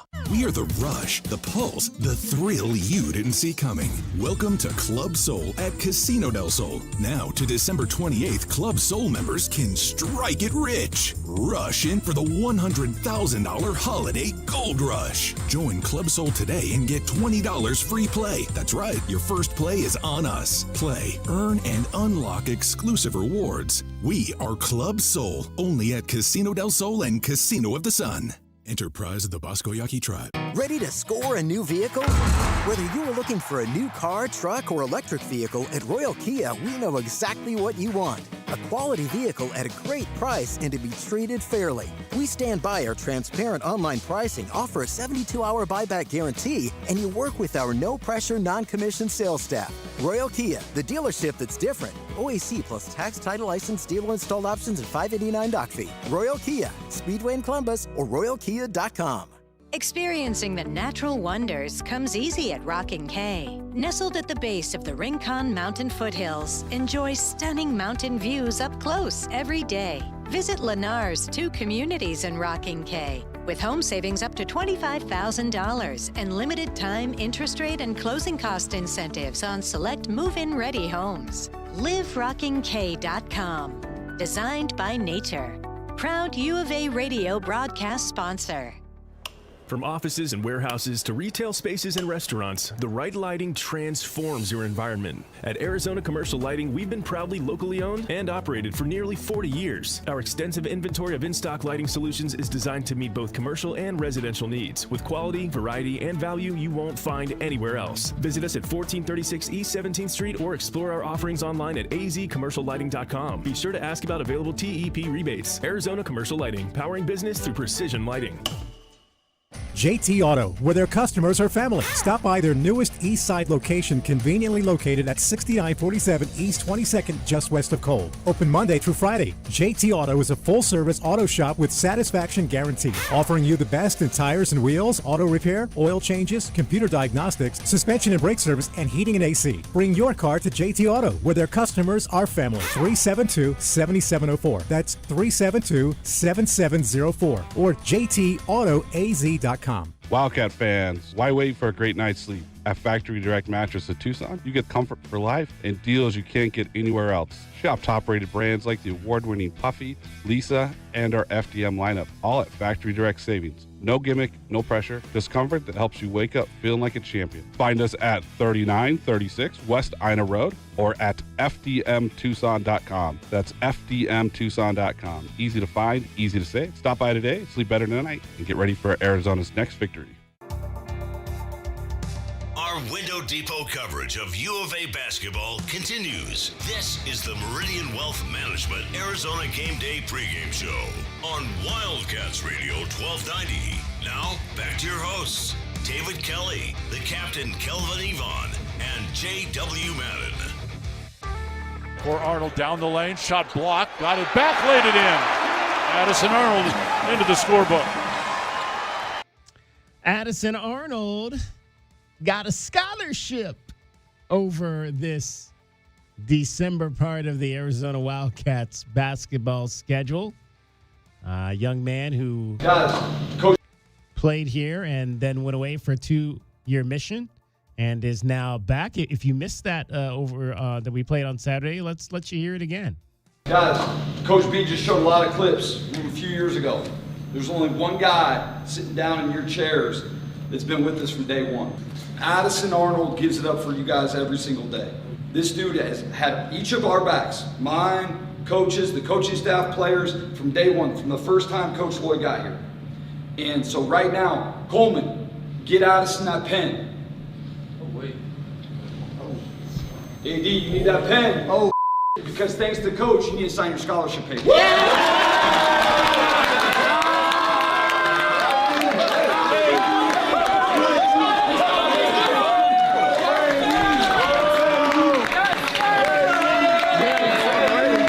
I was here the first year. Tommy was here 2021, 2022, so I'm an old head, like Murph said. So, man, I've been working for this for a long time, so it's pretty cool to see it come to fruition, but couldn't do it without you guys, man. Let's go get a win tomorrow. Love you guys, man. Addison Arnold, son of a basketball coach, Father Gibb, played at ASU and San Diego, was the head coach at Hawaii. He's from Simi Valley, California, where he played at Royal High School. And now that he's got a scholarship, the pressure is on, said Tommy Lloyd as he was talking about Addison being awarded such scholarship. I mean, we haven't talked anything beyond this. I mean, I hope so. I mean, we love having Addison part of our program, and that, to be honest with you, that was the motivation speech at halftime. I told the guys, if we don't win this game, he's back off scholarship. So bring it home. There's the pressure. Hey, go out and win this game, or Addison's scholarship is being pulled away. The question there was whether or not, because again, we mentioned he's just a redshirt sophomore, so he's still got 2 years left in the program if he would be on scholarship for the entire remainder of his time here. And again, a lot of times with these younger players, walk-ons and that type of thing, that scholarship may only be for 1 or 2 semesters or however long, but well worth the reward. We'll see. We'll see kind of how that plays out. But obviously, this is a young man that was worthy of such an honor to be put on scholarship, and that's always fun to see.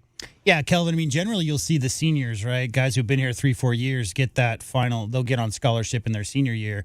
But, there's 15 roster spots, right? So, I mean, giving a walk-on like Addison Arnold, Kelvin, a roster spot in an era where so many pieces are moving around. And it's it's a yearly contract, like you just said, DK. I mean, you sign your papers for that year. But when you put in the hard work, Kelvin, I think the message obviously being a lot of support staff, a lot of people behind the scenes, and the scout team don't necessarily get the accolades unless you're dunking over Gronk. But, watching him and the team support when he gets assigned his scholarship, there's nothing better than that. Yeah, no, nothing better than that, man. Most of these guys, walk-ons, your parents are helping you, fit that bill. Some guys are even getting loans. So to be able to get that money, man, to be able to get your housing paid for, all your food paid for, that's about $40,000-$60,000 right there. So yeah, man, I'm excited for him, man, because that's a big bonus, and that just goes to all this hard work behind the scenes that people don't see, and they don't understand why the guys be high-fiving and be cheering when the guys get a chance to get in the game, because going against those guys every day. I was one of those guys that was on the bench and, practice scout team guy, and you're going against those guys every day, scratching and clawing, and you're one of the reasons why, that they win the way they do. And he's one of the reasons why that they're undefeated right now. Yeah, like Allen Iverson. Kelvin, Allen Iverson, Ifon is how I like to think about it. Yeah. My favorite guy was Toby Bailey. Right. From UCLA. He got him up. I got a chance to be him. Wow. Yeah, Kelvin always liked when he was on the scout team and got to, mimic a player from the other team who got shots up. Yeah. Before we I'm gonna flip these, J-Dub. Before we go and hear from the head coach this week, let's find out what is happening around the rest of college basketball, because it is Monday and it is Christmas time, and there's always good basketball that happens right around the holiday season. Let's take a look at what's happening today around the rest of the country. The Wildcats Radio 1290 Game Day Scoreboard is brought to you by Goldberg and Osborne. Goldberg and Osborne, Arizona's leading injury law firm. Not to mention, we've got a pretty good Monday Night Football game tonight. The San Francisco 49ers and the Indianapolis Colts. You can hear that game over on Freedom 1400. In fact, coverage is about to start here at the top of the hour. So head on over to Freedom 1400 for the pregame show if you'd like. You don't have to do that. You can stay here with us. But if you're a football fan, we don't want to keep you from your football fix on this Monday night. Don't throw any water bottles and don't mess with any fans. Yeah, don't try to punch fans. That's not a good look there. Top 25, one game already final. 23rd ranked Georgia is 11-1. They beat West Georgia 103-74. BYU's in action tonight, the number 10 team in the country. They'll be home at the Provo Center, or the Marriott Center in Provo, against Eastern Washington. Do you want to mention the other BYU news that came out today? I did not see what that is. Well, Please your do. USC Trojans are going to be pausing their long-standing rivalry with the Notre Dame Fighting Irish because Notre Dame is playing BYU next year instead of USC. Wow. That had been rumored to be coming. And apparently it has come. That's sad. That's very sad. Very sad. All right, we'll discuss that another day. You just threw me a curveball. Sorry about it. I thought you might have seen that news, but yeah, that broke this morning. I That did came not out, see it. 20th ranked Illinois is home against Missouri tonight. That'll be they're going to play that game in St. Louis. Not a home game, but a game in St. Louis between those two teams. You've got 12th ranked North Carolina against East Carolina tonight at the Dean Dome. 17th ranked Virginia is leading at the half over American University by 20, 45-21. Theus, I don't know if this is how you pronounce this young man's name. Theus DeRitter has 21 points already in that game at the half for Virginia. Big 12 action as well tonight. West Virginia will host a HBCU as they're going to welcome in Mississippi Valley State tonight to Morgantown. Number 17, Kansas, is home at the Fog Allen Fieldhouse against Davidson this evening. That is your scoreboard. The Wildcats Radio 1290 Game Day Scoreboard is brought to you by Goldberg and Osborne. Goldberg and Osborne, Arizona's leading injury law firm. Wildcats Radio 1290 studios are brought to you by ICCU at ICCU.com. KCUB Tucson, a Cumulus media station. It is Meridian Wealth Management Arizona Game Day. I'm David Kelly, joined by Calvin Efon and J.W. Madden, getting you set for the Arizona Wildcats, the number 1 team in the country, and the Bethune Cookman Wildcats making their second trip ever out here to Southern Arizona. Let's hear right now from some more from your head coach. For all the questions you need answered, it's DK with TL. Our David Kelly asks Tommy Lloyd questions, and you get the answers. DK with TL is sponsored by Hughes Federal Credit Union. Hughes Federal Credit Union. We take you further. All right, I have not been in front of the head coach in a while, so I cannot take credit for this one, but I will give the credit to our guy, Bruce Pascoe, over at the Arizona Daily Star, who asked the head coach about his process for the new coaches' challenges that are available to coaches now in college basketball. Tommy has won a couple of them already this season. He won one earlier this season in a game against UConn, which probably was more beneficial to the Wildcats than the one that he won against Auburn, which the Wildcats were up quite a few points. But let's hear from the head coach just on challenges and the success he's had so far this season. I mean, listen, things happen so fast in the game. I think everyone's trying to figure out how to utilize it. For me, there has to be certainty, and it has to be probably at a certain part of the game. I'm probably not going to do it early in the game. Timeouts are too valuable. And at the end of these games, you want to, to me, like a good formula, you can't do it every game, but if you can have a couple timeouts in your back pocket, under the 4-minute media, that's usually to me, like, kind of the sweet spot. So, that if you could save that third timeout long enough, then you feel pretty good. Like, for me, it was the perfect time to challenge. I mean, I didn't even kind of see the play. I was kind of blocked a little bit, but, the guys behind the bench were adamant, that we should do it. It was like 5 some minutes to go in the game. So I felt like, it's a perfect time to give your team an extra rest. You call the timeout, no matter what happens, you get a full timeout, you rest, and then you have another timeout after the media to rest. So to me, that's kind of the sweet spot. So yeah, it worked out in our favor tonight. And it's very similar to what we've seen in the other sports, football, and obviously the NBA game. You can do it twice over the course of the game, and if you challenge and you lose one of your timeouts. But again, there's a philosophy to everything, and I think I like the way Tommy explained that. It's like, look, if we have a couple timeouts in our back pocket and we can steal some extra rest down the stretch, then yeah, it's if there's an opportunity to challenge something, let's go ahead and do it. Yeah, and I mean, you need to practice too, because like this might have been a situation against Auburn where you didn't necessarily need the possession, because that was the one where it went around Owaka's arm, right? And they called it out on him, but it clearly wasn't. In situations like that, I mean, what happens, Kelvin, if you get to game 30 and you haven't used any coach's challenges because you've been winning all your games by 15 or 20, and there comes a situation where there's confusion on the sideline as to how that process works? So I don't have a problem outside of calling a challenge with 5 seconds left in the game, up 30, right? Like, just don't rub it in type of thing. But using your challenges, at least they've only done 2, right? In 11 games, I think you got to have a little bit of a good feeling of how that process works in game. Yeah, I agree. If I had the opportunity to do the challenges, I would do the same thing. I would hold it in my back pocket and only use it, when necessary. And in this situation right here in that game, there was a chance to use it where it was clear cut from your coaches and, them being able to look on the iPads and everything that it didn't, go off of them. So, yeah, whenever you're able to do it and you're going to win, I would say go for it. But if you even question it a little bit and it's early in the game, just let it go and get on to the next play. And in terms of, we mentioned they've got 2 that they can use in every game. Tommy talked about whether or not you would want to use both of those in a game.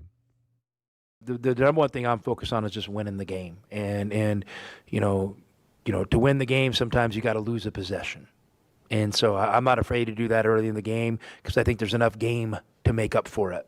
So yeah, I think it's judicious and smart to probably keep that challenge in your back pocket, down the stretch of the game, because, even under 2 minutes, you still have to challenge an out of bounds call. You don't have to challenge like a goaltending or a block charge with the charge circle. So and we're all learning the intricacies of it, but it worked today. And those are the questions that you needed answered. DK with TL is sponsored by Hughes Federal Credit Union. Hughes Federal Credit Union. We take you further. All right, so we'll kind of keep an eye on that as the season goes along to see if Tommy can win some more challenges for sure. And I think it was his son that really was the one that was adamant about the one in the Auburn game from behind the bench. Liam Lloyd, helping out his dad from behind the bench to make sure that the Wildcats got that extra. You mean possession. Luca's father? Luca's father, exactly. I don't know how Luca's doing. I wonder if he's old enough to actually pick up the basketball yet. Probably not. Probably maybe a little Nerf ball, maybe. A little Nerf. There you go. All right, it is Meridian Wealth Management Arizona Game Day. We'll still get everything. We've got we've got still an hour and a half with you, so plenty of time to get in. We do have a couple texts. We'll get to those as well, so stay tuned for that. Much more straight ahead. You're listening to Wildcats Radio 1290.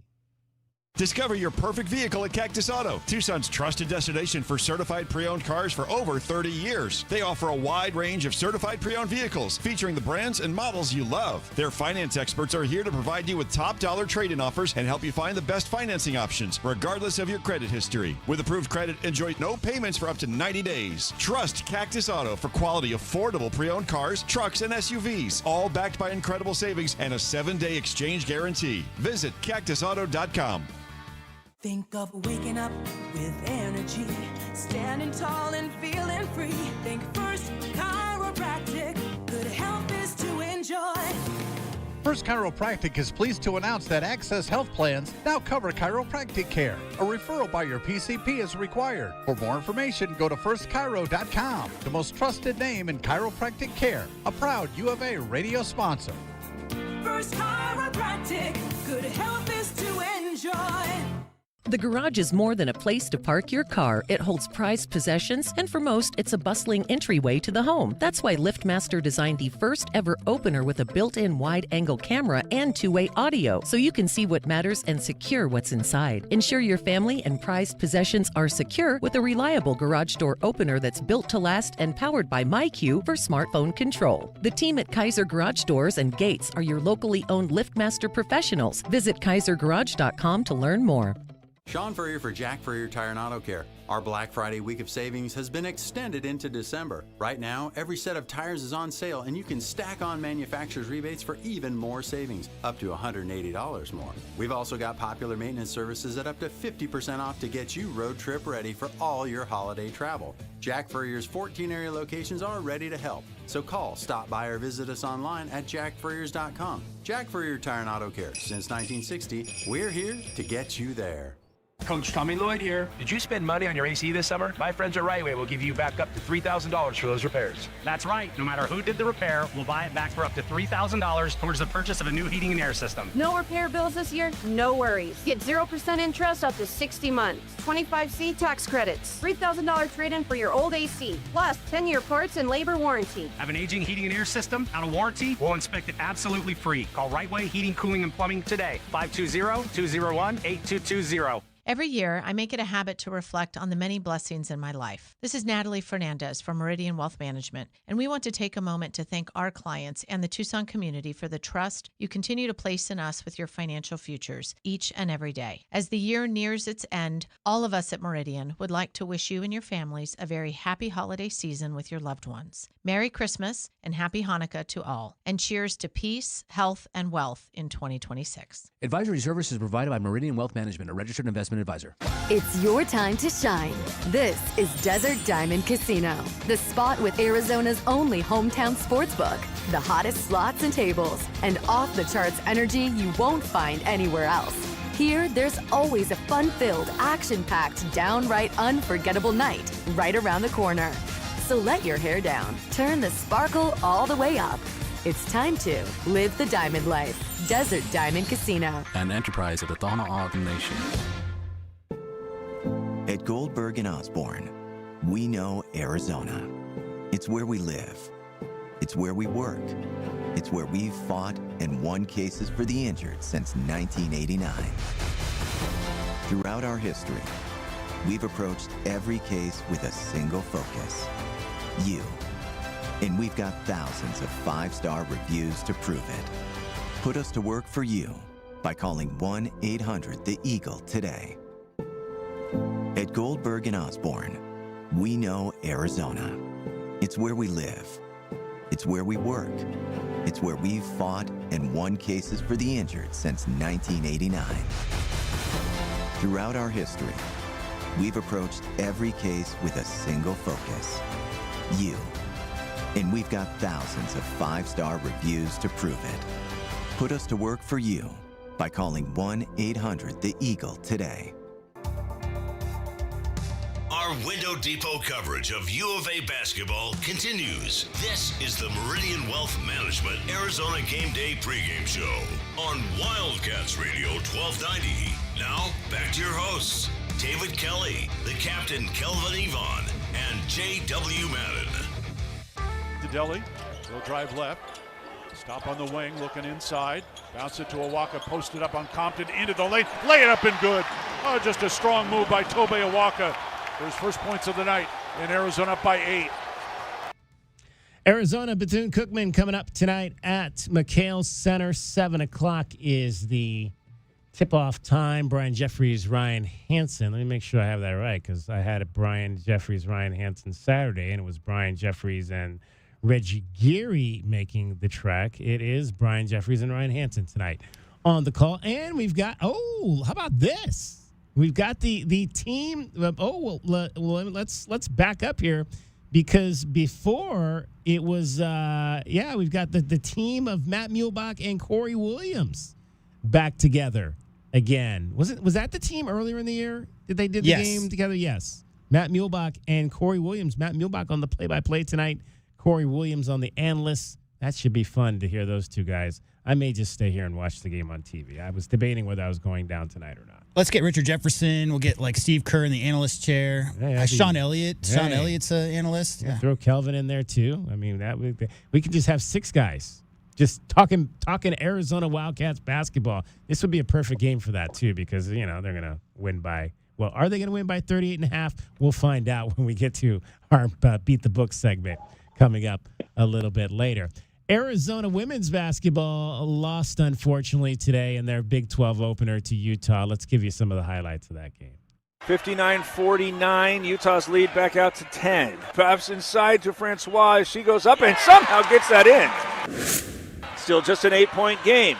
Wildcats need their first points, though, in 3.5 minutes as T attacks to the baseline, gets to the block, puts it up, and scores it as she's fouled. 38 seconds to go. The Wildcats got to hurry. Purdue thought about winding up a 3 and said she's going to attack to the left, get to the top of the key, put up a 3-pointer as she's fouled.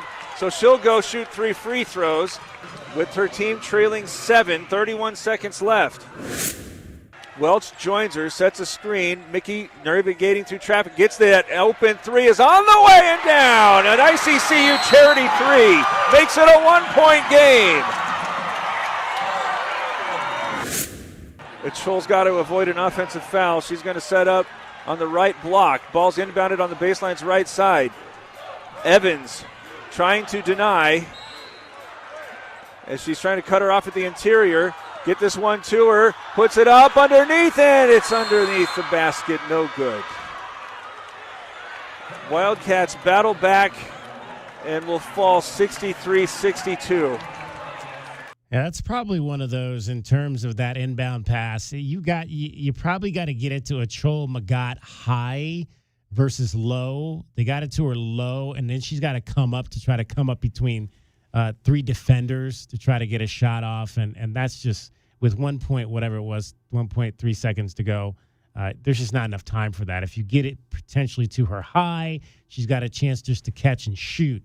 You've got a better opportunity to win, or to at least get a quality look at the basket than what they got, trying to get her a bounce pass underneath. Let's hear from the head coach. Let's hear from the head coach, Becky Burke, after the game. Coach Burke, I mean, I know that you didn't get the outcome that you wanted, but I think I speak for all of the Wildcat fans here that comeback showed so much grit. What was fueling that? I mean, obviously, like, we just sit down and guard. We don't pout like we did in the second quarter. I don't know. I'm proud of them. I just don't do moral victories very well. Yeah. So I'm frustrated, but like, this is Big 12. You can't let a possession slip. You can't let a free throw slip. I mean, nothing. And we're going to learn that lesson today, and we're going to use it moving forward. But really proud of their fight and ability to come back out of halftime and just grind for 20 minutes. I was really, really happy for them. Take us through Mickey Purdue's 3-pointer that made it a 1-point game. How did you draw that up, and how was it executed? It was executed really well. Just drew it up, and they did a great job. And then the last 2 plays, they got super physical with us, and we just didn't handle the physicality very well. We got to get a little bit stronger, a little more physical, and we got to understand what we're dealing with. What's the takeaway from this one? The takeaway is that we can't have an 8-minute stretch where we don't score. I mean, that can't happen. This is a double-digit win for us if we can erase those 8 minutes in the second quarter. And so I'm really proud of how they fought. I mean, we held them to 24 points in the second half, and I couldn't have asked for more from a defensive standpoint. So, if we can fix a couple things moving forward, we'll be just fine. I was proud of our group today, though, but I don't do moral victories. So I'm going to go back to the drawing board a little bit. All right, thanks, Coach. Thank you. All right, that was Derek Palmer, who we spoke with earlier in our View from Courtside segment with the head coach, Becky Burke, after the ball game. So the Wildcats scored on a Nolaney Cornfield layup with 1:42 to go in the first quarter to take a 19-15 lead, and they did not score another basket until there were 3 minutes and 18 seconds to go in the second quarter. They missed 11 straight shots, went over 8 minutes without a point, and that 4-point 19-15 lead turned into a 32-19 deficit. 17-zip run for Utah to take control of that basketball game. That's tough, guys, to overcome 8 minutes without a basket.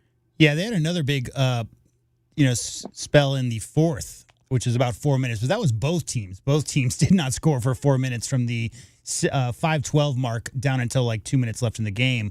It's tough, Kelvin. I mean, I watched that whole stretch when they had the 17-0 run go the wrong way against them. As a coach, Coach Kelvin Ifon, if you have a newer team, not new players, some of these players are playing their senior season in college basketball, but the entire roster is brand new playing together here for Coach Becky Burke. Is that a situation, if you have a senior team, you let them play through it, but if you have a younger team like that, or maybe a team that hasn't played together, do you maybe call a timeout at some point? Because I did notice that Coach Burke decided during that, especially the 10-0 run towards the end of the first, that she didn't bring the players to the sideline to kind of regroup a little bit. Yeah, I'm not second guessing that, Coach, but because, for whatever her reason is with this team, that's her reason. But yeah, me as a coach, I'm calling timeout. We regrouping. I'm drawing up something, and I want to make sure that you run it so we can get a bucket. And so hopefully we can get a little confidence off that bucket and play some defense and get a few stops. But yeah, no, I'm calling the timeout. I got to stop that run the best way I can, or try to, by at least getting that timeout, getting our guys over to get a drink, and just see if it's just, we can get them back together. And, Kelvin, I think I might have cut you off there when we were at the first time we were talking about, the last play there and getting it to Achol Magat maybe higher so she can catch and shoot versus a low bounce pass where she's got to try to come up between three defenders and get a shot off. You're right. I mean, you should never throw her a bounce pass unless someone's guarding her, you penetrate, they're guarding her, you drop it down, and she go right up the score. But whenever it's traffic, you throw it up high to your big man, big lady. You throw it up high so they can catch it at the top of their hands and just shoot it over just shoot it right over the rim. So she's at least 6'5", 6'6". You should have threw it at the top of her hands so she could just finish it. Not to mention, she had just came in the game. She hadn't really played. I think that was the first time she'd been in the game all night. So that's a really tough situation. To put a player in who's coming into the game for the first time to try to, I might have wanted to put it into the hands of one of my seniors, maybe Mickey Purdue, Nolani Cornfield, which they tried to do the first time before the inbounds play there. It just did not work. Yeah, and I think, you mentioned when you're talking to Derek how nice that play that Coach Burke drew up to get Michaela Purdue the three-pointer, right. Which cut the lead down to 1, right? And that was with 9 seconds left in the game. Maybe the thinking there is, 1.4 on the clock, something like that, when Achol caught the ball. So maybe the thinking there is you've just 25 seconds earlier, Kelvin, shown a set where you're getting 3 screens to get your leading scorer a shot from the outside, maybe thinking that Utah would be trying to defend that, and then you can fool them by getting a shot right at the rim. But, yeah, it's really tough to ask a player to come off the bench. And, anybody who's pointing at Achol Magat as she's responsible for this loss needs to reconsider, because that's a really tough ask for a player cold coming off the bench to have the ball in her hands at winning time with 1 second left. There's really not much you can do there. And to your answer, DK, anytime you get the pass to a big, especially with little time on the clock, it always has to be high, because the emotion of bringing the ball up and getting position and even pivoting so you can get a good angle at the backboard or at the rim, you want to make sure that you get that ball as close to possible from the release point so that it's as easy a fluid motion as possible to get it right up at the rim. Hey, and let me add this too. As a guard making that pass, that the refs are not going to call foul at that time of the game. They let everything go at that point of the game. So you have to get it up high for your big to get any chance of getting a foul, because once they extend up high, now the refs are more likely to call a foul. But if you bounce past that, the defense is going to be salivating to get over there to tie that ball up, because they know they're not going to get a foul. All right, were you at the women's game today? 520-848-1290, 520-848-1290. I want to hear your thoughts on what you saw, the drought in the second quarter, the rally back to within 1, the final chance to win the game. Your thoughts on what you saw. Give us a call at 520-848-1290 or shoot us a text there at 520-848-1290. Our guy, Fred Scheib, as always, listening up in New Jersey. He's fired off a number of texts. I usually pick one to roll with here, so we'll go with this. He said, I would like to see from the Cats tonight working on better screens for Anthony Del Orso and Jaden Bradley to get 3-point looks. What do we think about that? Yeah. I mean, I think you got to work on your screen game every single game. I think screening is a huge part of college basketball. It's tough because sometimes those screens, if we're watching on TV at home, it might look like Del Orso's curling around to get an open look, but that might just be so that they can open the paint up so that Pete can flash to the elbow. You understand? So not all that action is going. There's options on every single play. It's really up to the ball handlers in a motion offense like this, Kelvin, to make the sound decisions themselves in real time.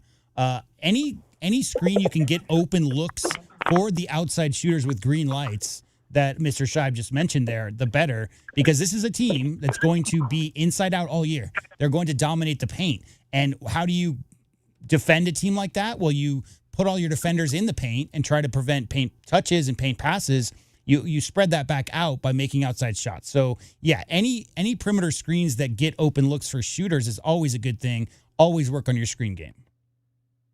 Yeah, and one thing that I would love to see, and because I just think this team has a chance to go just very far, and it could be times where it's hard to score. I would love to see some action, some plays where it was, screens getting those guys actually open. I think in the offense, they just move the ball until it finds the right guy. They try to get it inside, you double down, they move it, and they'll do the hockey assist for the next pass. The +1 pass to get a good shot. So, I think I would love to see him call a set play for Del Orso or Aristode or even Yvonne or even Berries to get those guys wide open shots or whatever, because I think they can knock them down versus zone or man. And guys, when you look at the three, Anthony obviously hit 3 in the game against San Diego State. If you look at his 3 threes, he hit the first one on a very high screen from Motias Krivas. But the second 2, as I mentioned in the postgame show, that was just movement by Anthony finding open space. You had the first one where Dwayne kind of dribbled it to the edge of the paint, and then Del Orso, who was at the top, just moved over to an open space on the left side to shoot a 3-pointer. And then the next one was almost the exact same thing. I think it might have been Dwayne again, came to the top of the elbow, and Anthony just kind of shifted over to the left side to an open space on the left side. It was literally almost the exact same play to get him his other 2. So screens weren't even involved in that. Just a shooter finding the right spacing in the offense to get himself an open look. Yeah, Ray Allen, Steph Curry. Right? Like, all you got to do is watch some film of some of the greats. Like, the idea of needing a screen, Kelvin, to get an open look, that's from the 80s. That's an old style of basketball. Nowadays, shooters are just looking to find space, because if you find space and your teammates are actively understanding that you're going to go to open space, that particularly the first pass by Dwayne, finding that open look for Deli was a really nice lead pass where he passed it to the spot where Deli was going to be, through 2 defenders and floated it out there. Was a really, really good look. And that's just reading the defense and reading the court, Kelvin, and understanding where the defenders are and where they're not.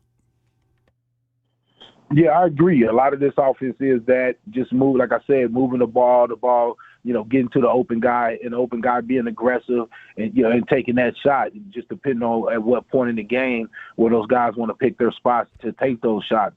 But I'll say it again. It is an old school style of play, even though a lot of the good teams, you look at the Connecticut's, you look at the Houstons, a lot of the good teams do a great job of setting screens and using screens off ball to get their guys open. And I just think it's just, easy catch and shoot opportunities to get shots. And as we all know, that's the most wide open you are is when you catch and shoot. So anytime you can get a great screen to get to a spot, to me, it just gets you in a rhythm going into that shot and confidence, feeling that the whole team is setting you up, and it just really make you want to make a play for everybody.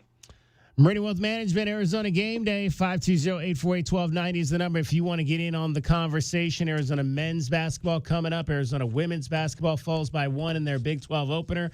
We'll begin to take a closer look at Bethune Cookman and a scouting report, as well as who on the BCU Wildcats might be that pest that gets underneath the U of A Wildcats skin tonight. Meridian Wealth Management Arizona Game Day continues after this timeout. This is Wildcats Radio 1290. This is Meridian Wealth Management Arizona Game Day. Hour 2 of the pregame show is brought to you by Bear Down Roofing, Dorado Rock, Essential Pest Control, Goodfellas AC, Hughes Federal Credit Union, Johnson Manley Company, JT Auto, Lexus of Tucson, Mr. Rooter, Recon Auto Detail, Rightway Heating, Cooling, and Plumbing, Rocking K, a master planned community designed by nature, Factory Direct Mattress, and by Meridian Wealth Management. Wealth well managed, life well lived. At the Window Depot, builders and contractors don't wait weeks. You get what you need today. Factory direct windows, doors, cabinets, countertops, it's all in stock and ready to go at wholesale prices. Whether you're tackling a remodel or a multifamily project, we've got job site quantities and no membership required. Our windows are proudly manufactured and assembled in Arizona with small business service and big box selection. Order online at thewindowdepot.com or visit a location near you. The Window Depot, more than a window store. At Goldberg and Osborne, we know Arizona. It's where we live. It's where we work. It's where we've fought and won cases for the injured since 1989.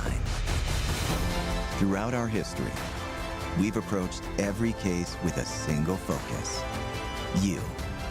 And we've got thousands of 5-star reviews to prove it.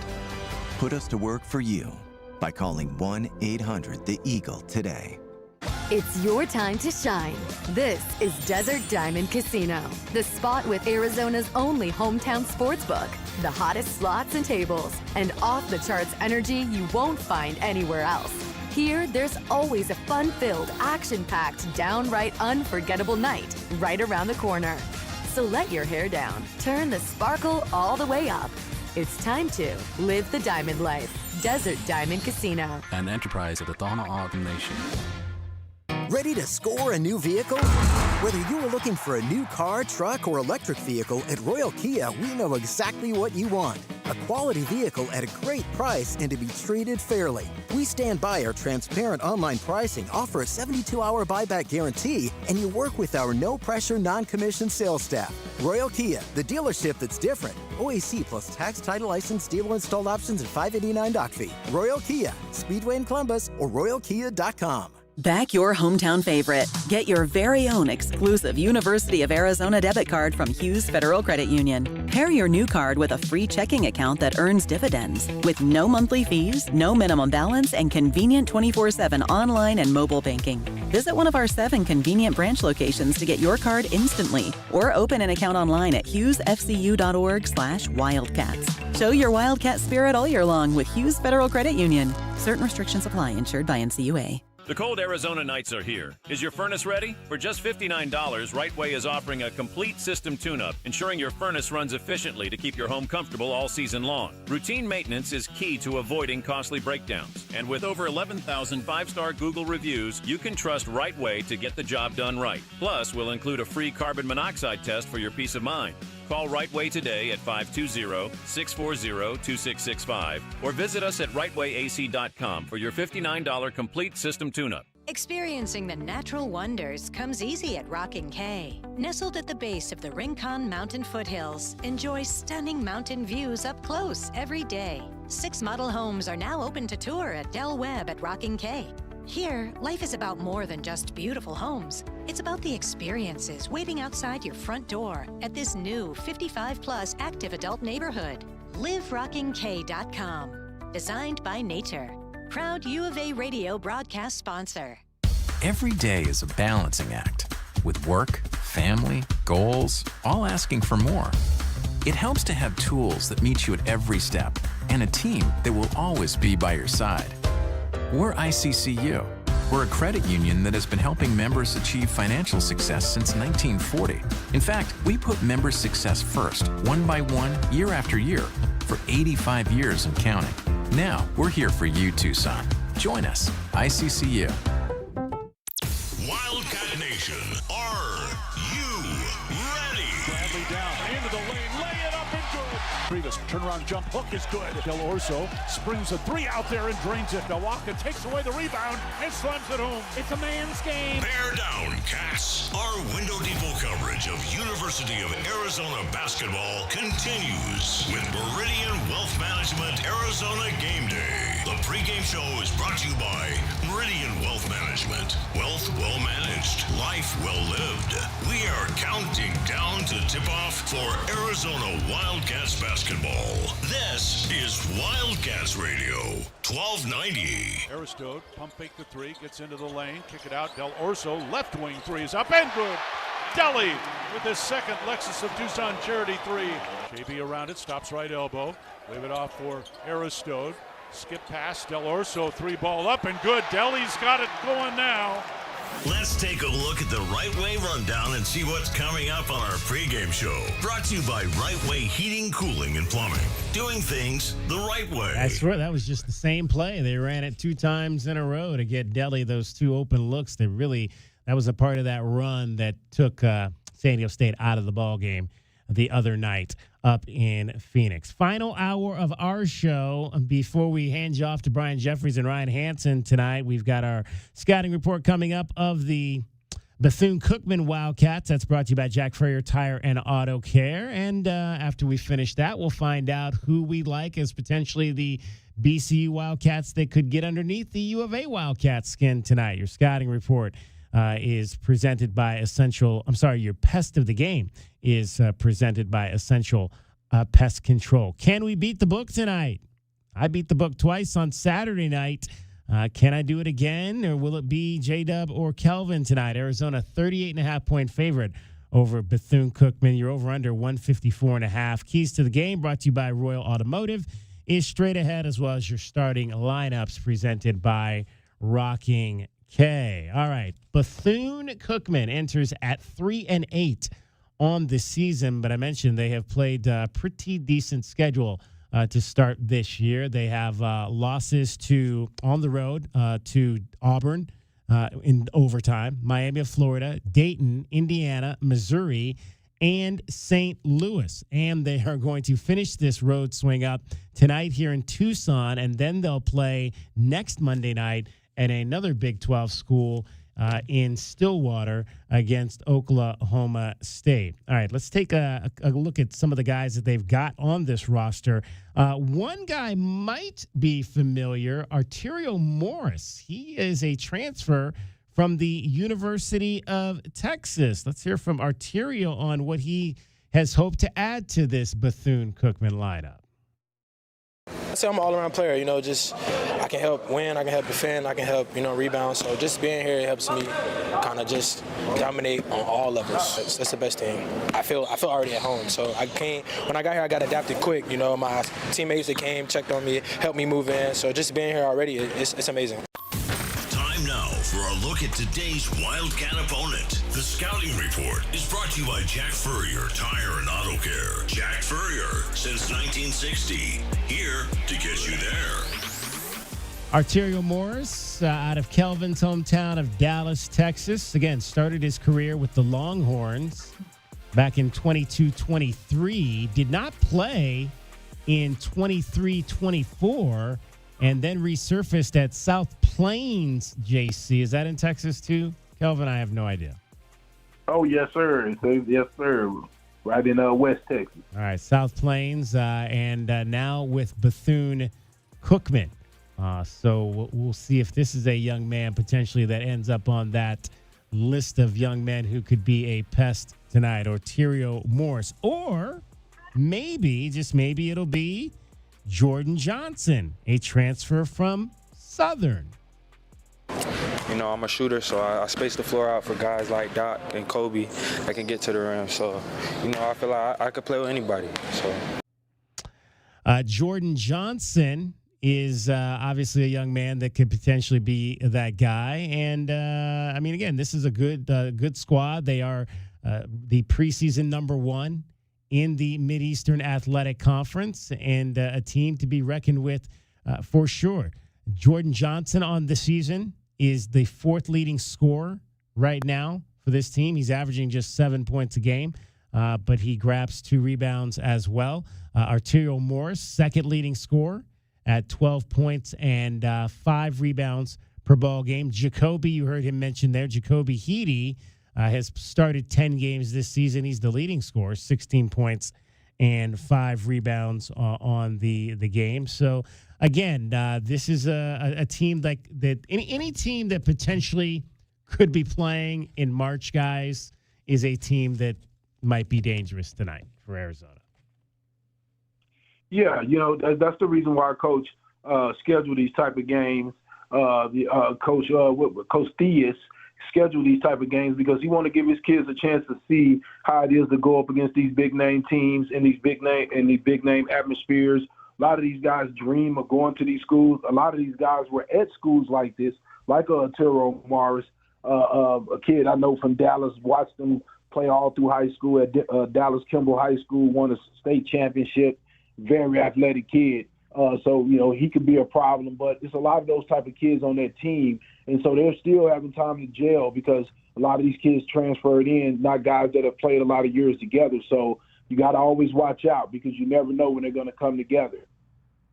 I mentioned Jacoby Heedy. He was with Bethune-Cookman last season after transferring over from Central Michigan.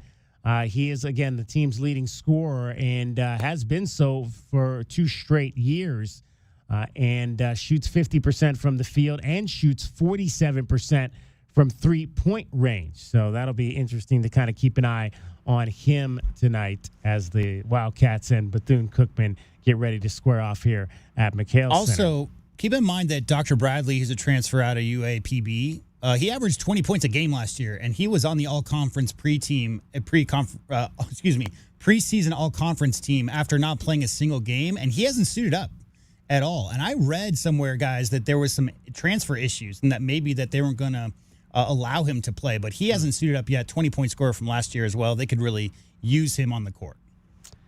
Bethune-Cookman right now, see, Arizona is, in terms of Arizona, they rank 5th nationally in rebounding margin at plus 13.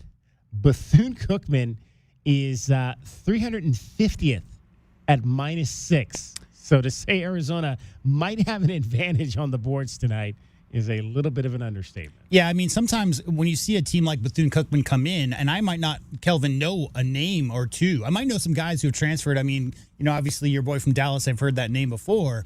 But there's a lot of guys on the roster. What I generally do is sort by height and weight. And, I mean, it looks like their tallest players are 6'6", 6'7", 6'8". So that would let you know why maybe they're struggling. And you nailed it, DK. I mean, look at the teams they've played so far this year. They're fighting way outside of their weight class, right? And so those numbers will come back to normal once they get into conference play. But you would expect them with that front line and lack of real true top tier size that they're going to struggle on the boards. You got to make up for it somewhere. So playing a high tempo, trying to turn teams over is obviously Coach Theus's style of play because they don't have those guys in there who could fight for boards against guys like Tobe Awaka and Mo Krivas. 10 new players on this roster. Go ahead, Kellen. 10, yes. And I was going to say, and the bigger reason why they run a lot of 2-3 zone when they play the bigger name schools. They run a lot of 2-3 zone, and as we all know, the toughest thing with running 2-3 zone is boxing out, finding guys to box out because you're playing a zone and not a man. And so to me, their zone isn't really connected. Again, 10 new guys. You guys just said it. So they're not really connected. They haven't had a chance to perfect their rotations and everything. And you can totally tell when you watch them play. But, yeah, they play a lot of 2-3 zone versus the better competition. When asked about this tough schedule that they've played leading into the conference, he says, hey, our best Reggie Cia said our best basketball is going to come in mid to late January. It's going to take them that long to really understand the nuances, and they've got to figure out we've got to figure out who they are so far, talking about his team. Interestingly enough, they're going to open their first game in conference is against Florida A&M. Florida A&M is coached by Charlie Ward. So you got a couple of ex-NBA guys coaching down. Actually, I think I said they're in the MEAC. They're actually in the SWAC, Bethune-Cookman is. They're in the SWAC, even though they are in Florida. Does Reggie Theus have a Heisman? I don't think Reggie Theus has a Heisman. No. I don't even think he has an Emmy, from his time on Hang Time. But great show. That was the show that birthed Anthony Anderson, the comedian who went on to be on the show Blackish. If you ever watched that program, that was the first show that he ever did on television when I think he was still probably a teenager at that time. Great stuff. And Charlie Ward at FAMU, I get the connection. Tallahassee, right? Yeah. Yeah. Yeah, so Florida State, FAMU makes sense. There you go. All right, that is your scouting report for tonight. And that's the lowdown on the team U of A is about to face on the hardwood. The Scouting Report has been brought to you by Jack Furrier Tire and Auto Care. Jack Furrier since 1960. Here to get you there. Who is the pest that the Wildcats need to be free from to win today's game? The Pest of the Game is brought to you by Essential Pest Control. Pest control with science. In Tucson at essentialpest.com. All right, Pest of the Game time. Wildcats of Arizona versus Wildcats of Bethune-Cookman. Who's going to be that guy that gets underneath Arizona's skin tonight? I'm going to go with Jacoby Heedy because, again, I think teams like this are going to have to shoot threes to win, and he's the best at doing this. He's shooting almost 50% from three this season. I don't think we've faced too many guys that have been up in that neighborhood this year. So I'm going with Jacoby Heedy. Kelvin. I'm gonna go with Arturo Morris, man, a 5-star, went to play at Texas, left Texas, went to Kansas, so we know what type of athlete he is. And he had 20 and 10 versus Auburn, so seems like he steps up in the big game. So you got to watch out for him because he has the athletic ability and the scoring ability to really catch fire. All right, so we've got Arturo Morris and Jacoby Heedy. What say you, Mr. J.W. Madden? Yeah, I think two good choices. I'll go with the other transfer, Jordan Johnson, out of Southern, just because similar reasons. He hasn't actually shot very well this season. He's only shooting 29% from three, but a guy like that who puts up 4 a game, he's got some big game experience. You watch out for them because Kelvin, he's not going to shake when he gets into McHale Center. It's just going to be another game. And so those guys with confidence who have been there, done that, and played in big games, you worry about in a situation like this with a 35-point spread. He's only shot 1 for 4 in every game, 28% from three so far, but that could easily be 9 for 10 in this game if he gets hot and starts feeling himself. So that's the guy for me tonight, Jordan Johnson. All right, Jordan Johnson, Arturo Morris, Jacoby Heedy, the guys we think could get underneath Arizona's skin tonight. That's our Pest of the Game. Brought to you by Essential Pest Control. Pest control with science. In Tucson at essentialpest.com. The holidays are here, and so are the Red Tag savings on new Chevrolets at O'Reilly Chevrolet. We've got Red Tag inventory and pricing on the latest Silverado, Equinox, and Traverse models, and yes, we have inventory. Get Red Tag O'Reilly pricing on brand new Chevys and unwrap great holiday deals and unbeatable pricing all season long. Find us on Broadway next to Park Place Mall. Call 747-8000 or shop 24/7 at O'Reilly.com. O'Reilly Chevrolet. Together, let's drive. Broadway in Tucson presents the 20th anniversary season featuring 7 Tucson premieres, including Disney's Beauty and the Beast, Hell's Kitchen, Moulin Rouge, The Wiz, Back to the Future, Dr. Seuss's How the Grinch Stole Christmas, and more. Secure your signature season tickets today and get the best seats at the lowest prices. Visit BroadwayInTucson.com and secure your 2025-2026 season tickets today. Looking for quality windows without the wait? Come to the Window Depot. We carry a huge selection of Milgard windows, in stock now and ready for pickup. Need something custom? No problem. From new construction to full home replacement, we'll help you order the perfect Milgard windows built to fit your space, style, and budget. Whether you're a homeowner or contractor, the Window Depot makes it easy to get the windows you need fast. Visit thewindowdepot.com to find a location near you and see why we're your Milgard window experts. Why do I spend so much time educating our youth about financial wellness? I have seen the fire ignite inside of young adults when I show them how the power of compound investing can change their futures. This is Natalie Fernandez at Meridian Wealth Management, and I'm committed to affecting change with our youth. An idea for all of you listening today, gift a Roth IRA contribution for the holidays or birthdays for your kids and grandkids. Contact our office at 520-719-1433 for guidance and details. The change begins with us. Advisory services provided by Meridian Wealth Management, a registered investment advisor. Advantage Air Mechanical, the team you can trust. Call 792-9400.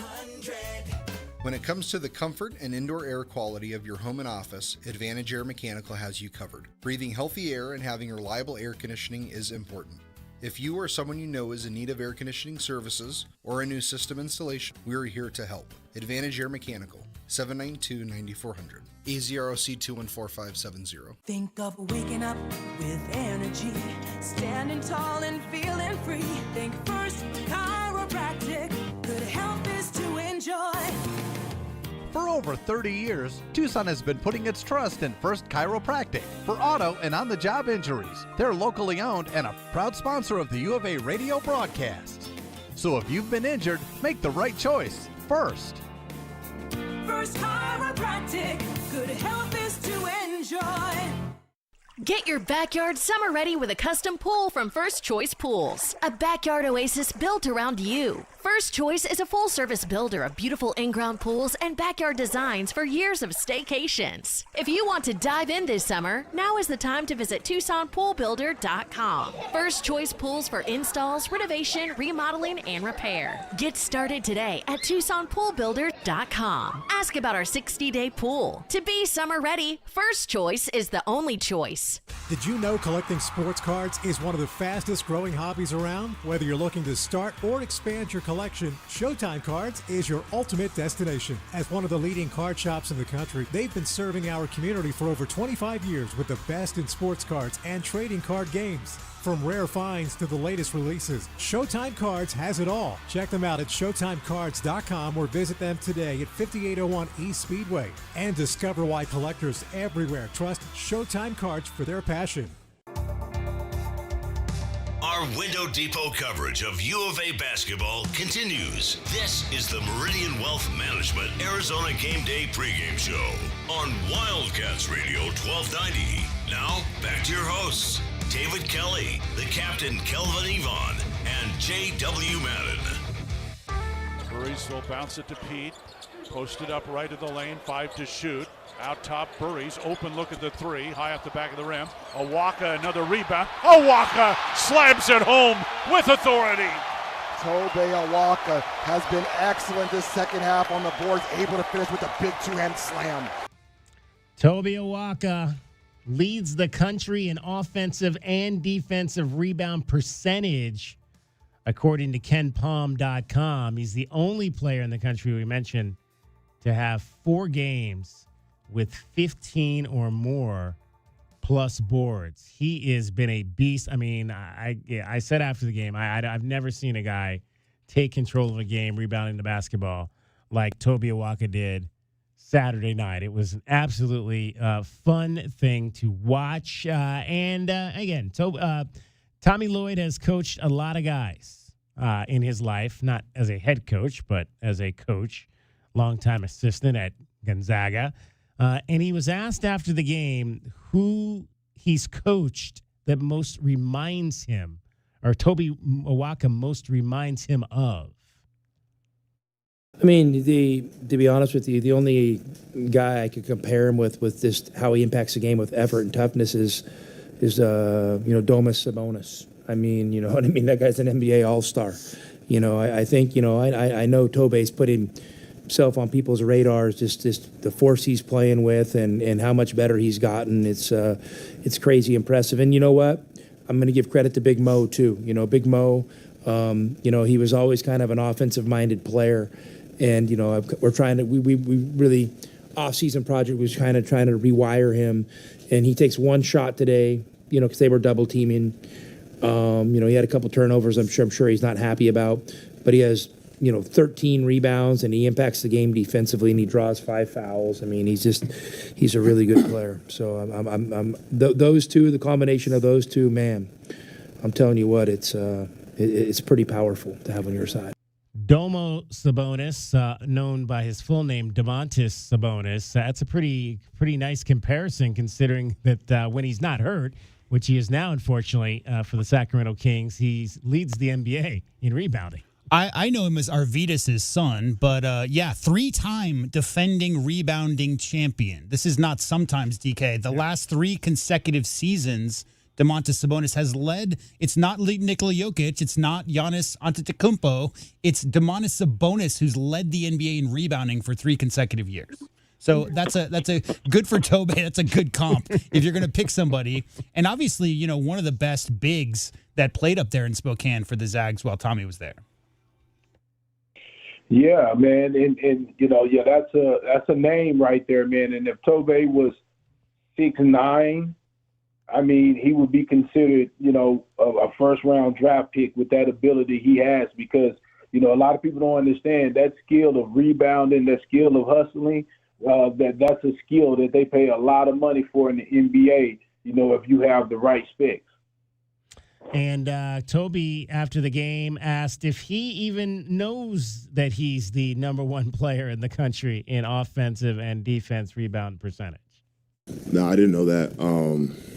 Honestly, it's not really something I've been focused on too much. Honestly, going into a game, it might be the thing I'm thinking about least. I think the defensive game plan, is first and foremost. How I'm going to set screens to help, get our guards open, running the floor, And then at the end of the day, it's just, when the shot goes up, go chase the ball. I think that's the sort of the easiest thing on the court for me. So, the stats and stuff are cool. I know people are going to bring it up. But, as long as we're winning, that's all that really matters. Well, and again, that's pretty easy way to define it. When the ball goes up, go and chase it. Well, I mean, rebounding is all instinctive. It's really like your technique as far as getting low and getting leverage and boxing out. I mean, you start that, Kelvin, when you're in junior high school if you're a basketball player. But for a guy like Tobe, I mean, Tobe has been a top rebounder on every team he's been on for the past 5, 6, 7 years. So as far as what he said right there, Kelvin, that does not surprise me at all, in that his focus is on the schemes on defense, where he's supposed to go. Is he supposed to come down and double? As far as rebounding is concerned, that's just pure instinct. Ball goes up, go get it. And a lot of times big men coming up aren't necessarily great scorers or great post players where they're getting the ball in the post and making moves like Charles Barkley. A lot of times playing on a lot of these high-level AAU teams, they have the offensive rebound to get a shot, and they have the defensive rebound to be on the court with a lot of these guys. So, guys like that just perfect doing their job, and he's a guy that's perfected it. He has the size, and then he just has the hunger to get to the ball. 4 offensive rebounds a game per at that end of the floor. That leads the nation. 7 defensive rebounds per leads the nation. 11 total this season, as Toby is a 9-point game scorer, 11 game rebounder. So getting very close to being a double-double averager for your Arizona Wildcats this season. And again, not necessarily playing. He's averaging 20 minutes, doing all of this in just 20 minutes per ball game this season is Toby Awaka. It's been pretty impressive so far. Yeah, and the rotation is what creates the amount of minutes he gets. I mean, there was a time, Kelvin, 3 years ago, where Umar Ballo would play similar numbers, but it was because he would get winded and he wasn't out there so that he could get a little bit of rest. I don't see that at all with Tobe Awaka. I just think that you've got, when you're talking about trying to get Koa Pete as many minutes as possible early, obviously Mateus Krivas coming off the injury last year where he only played a handful of games. It's important to get a lot of the frontline guys ready to go. I think of all the people on that front line, Kelvin, I think Tobe Awaka is the known factor. You know exactly what he's going to bring every single night. The other couple of guys, and you could throw Ivan Karchenkov, even a little bit of Aristote if he slides up to the 4 into that conversation, are newer in this system. So I think Coach knows exactly what Tobe's bringing when he comes off that bench.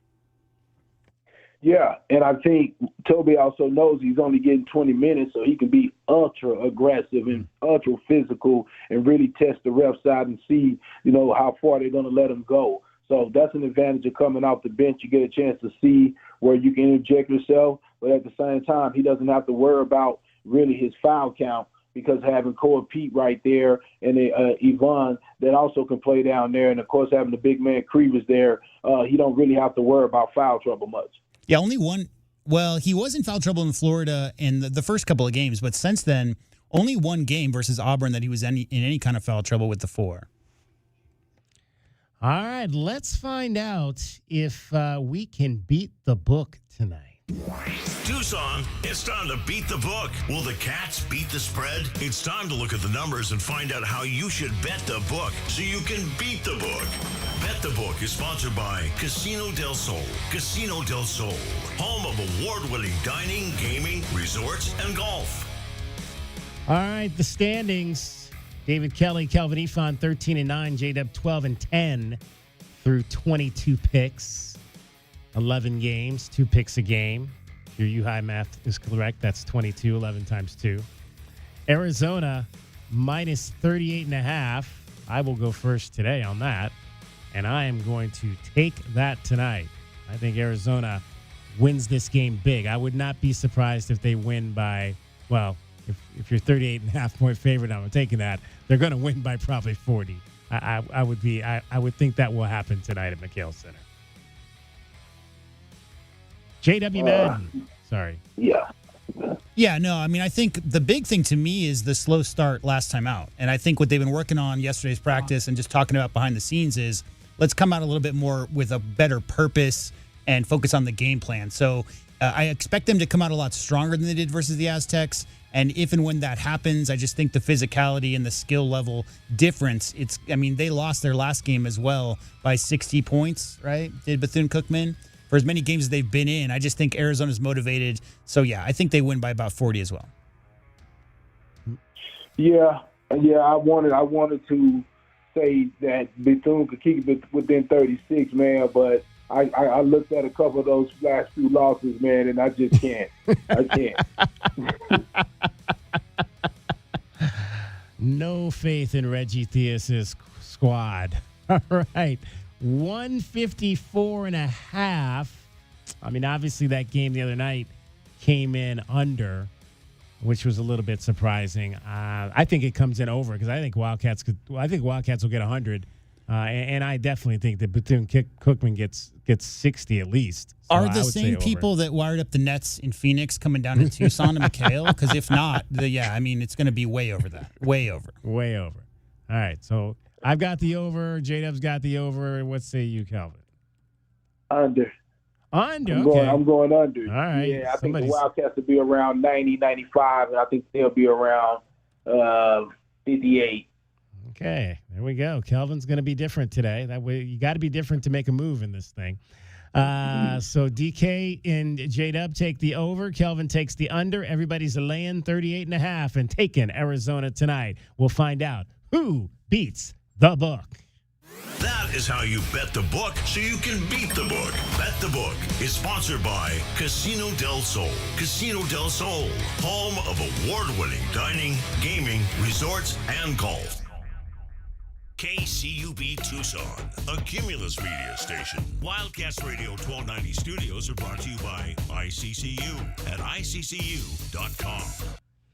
Meridian Wealth Management, Arizona Game Day. 30 minutes to go with you tonight as we get you to the network coverage, which begins at 6:30. Brian Jeffries, Ryan Hansen. I'm David Kelly. I've got Kelvin Ifan. I've got J.W. Madden.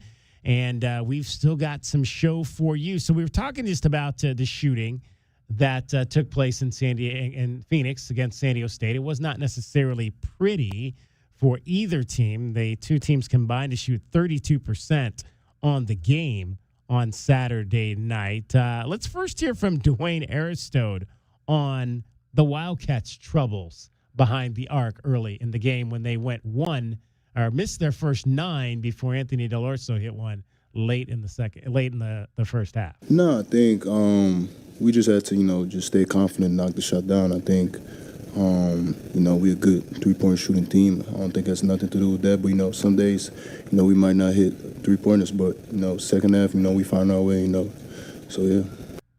So now the other thing you'll get with some of these neutral court games, and especially the Hall of Fame series, guys, and we've heard this before, is that they use a different style of basketball for these games. that are played. So not only were the rims tight and the nets were tight, but you're also using a ball that you might not be familiar with, that you might not have really practiced with a whole bunch. You know, they roll out the basketballs at McHale Center for the games, and those are basketballs that the home team is pretty used to playing with because they've been shooting around probably, and they're comfortable with those balls. And and Kelvin, you might be, how often do they break out new balls? Is that, how often does that happen? I have no idea. Well, different teams, back when we played, different teams had contracts with different ball companies. So, think about it. So every team played with their own ball depending on what their affiliation was with as far as what brand, or if they was just with Spalding or something like that. So you had to be ready to play with whatever rock. A lot of times the equipment managers would get you balls that you know you're going to play with in those games, similar to those balls, so you can practice with before. But again, a lot of time when those games get started, if it's a brand new ball, it's slick, right? So, it just can be all kind of things. But at the end of the day, they play with the same ball you play with. So they're in the same gym that you are. So really, we don't feel like there's no excuses. You just got to figure out a way to get it done, even when you're uncomfortable. Yeah, usually, it's the equipment managers will pick 3 balls, and then the captains for the opponents coming in will get to choose which ball to use in the game. But that last bit there, what Kelvin said, the issue is new balls. It doesn't matter what brand you're talking about. New balls are slick. You need friction for the spin and backspin on your gooseneck follow-through to create rotation on the basketball. That's how you shoot well. And the slicker the ball is, the less friction you have on your palm, the less rotation you're getting on those balls. And, Kelvin, ball handling issues, you see that a little bit when in the very beginning because, ball handlers like Jaden Bradley can handle any ball. You give him a slick ball, a ball that's well worn in, he's going to be able to handle that rock. But the first time you touch it, Kelvin, or the first couple times in game and that muscle memory where it just feels a little bit slicker on the crossover, I think having everybody use the same brand or having everybody on the same page across the board is great so that everybody knows what you're getting into before the games. But the biggest key is what Kelvin said at the end there. It doesn't matter what ball you use. Both teams got to use the same ball. So if it's too slick, I worry about the fans. If the nets are super tight, Kelvin, and the balls are really slick, you could almost expect it to be a sub 40% shooting for both teams because that combination of those two things is how you get games like that. Let's hear from the head coach on the different ball style that the Wildcats used Saturday night. And listen, to these guys' credit, it's tough. They're playing with a ball they've never played with before. And that can be difficult. You have a couple of days to prepare. It just has a different feel, and you're not making excuses because, I think both teams probably suffered from it, I think they were 1 for 14 from 3 and their only one was a bank. And coming into the game, they were shooting 41% from 3 as a team. We definitely didn't, the plan wasn't to let San Diego State shoot open threes and they're going to miss in an NBA arena. It just happens sometimes. And I'm just proud of the way our guys hung with it. And, because that can be a little bit frustrating when teams are heavy in the gaps and you're missing a few shots you want to make. But we hit the ones at the right time and we're kind of able to get a knockout punch in that second half. So was that, and we talked a little bit about this after the game, guys. Could that have been one of the reasons why we saw Braden Burries using the rim more? Is there more comfortability with a different ball to? I'm sorry, not the rim, but the backboard, to use the backboard maybe in those instances where you feel like maybe the rim is off, the nets are tight. That maybe let's use the backboard to see if we can get this ball to go in from straight away, Kelvin. Yeah. I was going to say, so now I feel like now I know it's luck. Now I know that ball was like that because he probably was trying to, shoot it right over the rim, and it just kind of got off your fingers wrong because of the new ball. But, he was shooting to make it, so a lot of times it hit the right spot on the backboard and go in. So, I think that it was because of that ball. I hadn't seen him do that. Usually when somebody used the glass like that, J-Dub, from straight on, not in the 11th game of the season. You know what it looked like to me? It looked like the first one he got bumped and he was off balance. Like that was an and one. The first time he went straight off the backboard from straight away from about 8-9 feet away, he was bounced off balance. So off balance, I think, DK, you're putting the ball off the backboard there because the more bounces, the more likelihood that ball is going to fall through. right? If you just throw it straight up, it could hit off back rim and come right back at you. And it felt so good, Kelvin, with that ball. The next time he had the same situation a couple minutes later in the game, he shot the same shot because it felt good going through that first time. But we'll see. We'll see how many straight banks that Mr. Braden Burries does for the rest of the year, and then you'll have your answer. All right, it is the Wildcats and Bethune-Cookman straight ahead at McHale Center. We are underneath 1 hour until tip-off. Final segment coming up. We'll give you your keys to the game, starting lineups, and a little bit more. You're listening to Wildcats Radio 1290. Every day is a balancing act with work, family, goals, all asking for more. It helps to have tools that meet you at every step and a team that will always be by your side. We're ICCU. We're a credit union that has been helping members achieve financial success since 1940. In fact, we put member success first, one by one, year after year, for 85 years and counting. Now, we're here for you, Tucson. Join us, ICCU. My heat and air were in a state of disrepair. Season's greetings from Pixrox Cooling, Heating, and Plumbing. The end of the year is near, but you do not need to fear. We can help you keep your budget in the clear. Now until the end of December, there are still federal tax credits, TEP rebates, and manufacturer rebates on select HVAC systems and tankless water heaters. Call 520-492-0748 or make your appointment online at PixroxCooling.com. Pixrox Cooling, Heating, and Plumbing. Essential Pest Control leaves bugs belly up with science. You mean they don't use yesterday's newspaper? No, they use the latest in technology and innovation to eliminate bugs, bees, termites, weeds, and more. So no as seen on TV salt guns? Nope, only solutions that target insect biology, using chemistry to help protect the environment, people, and their pets. You are so smart. Essential Pest Control leaves bugs belly up. Call 886-3029 or visit essentialpest.com. Experiencing the natural wonders comes easy at Rockin' K. Nestled at the base of the Rincon Mountain foothills, enjoy stunning mountain views up close every day. In the top-rated Vail School District, Rockin' K is close to work, shopping, and services. Tour 18 model homes by top-tier builders, offering move-in ready homes and special incentives. LiveRockingK.com. Proud U of A radio broadcast sponsor. We are the rush, the pulse, the thrill you didn't see coming. Welcome to Club Soul at Casino del Sol, where Tucson's best just got better. Join Club Soul today and get $20 free play. That's right, your first play is on us. Play, earn, and unlock exclusive rewards that take your experience to the next level. More thrills, more perks, more of what makes Casino del Sol unforgettable. We are Club Soul, only at Casino del Sol and Casino of the Sun. Enterprise of the Bosco Yaqui Tribe. Sean Furrier for Jack Furrier Tire and Auto Care. Our Black Friday week of savings has been extended into December. Right now, every set of tires is on sale and you can stack on manufacturer's rebates for even more savings, up to $180 more. We've also got popular maintenance services at up to 50% off to get you road trip ready for all your holiday travel. Jack Furrier's 14 area locations are ready to help. So call, stop by, or visit us online at jackfurriers.com. Jack Furrier Tire and Auto Care. Since 1960, we're here to get you there. Do you often worry you left your garage door open? With the LiftMaster Garage Door Opener powered by MyQ, you'll never worry again. You can control, secure, and monitor your garage from your smartphone anytime from anywhere through the MyQ app. As an authorized LiftMaster dealer, we have smart openers designed for your needs, including belt drive motors for ultra-quiet operation, integrated camera for live video streaming, and battery backup that lets you in when the power is out. The team at Kaiser Garage Doors and Gates are your locally owned LiftMaster professionals. Visit kaisergarage.com to learn more.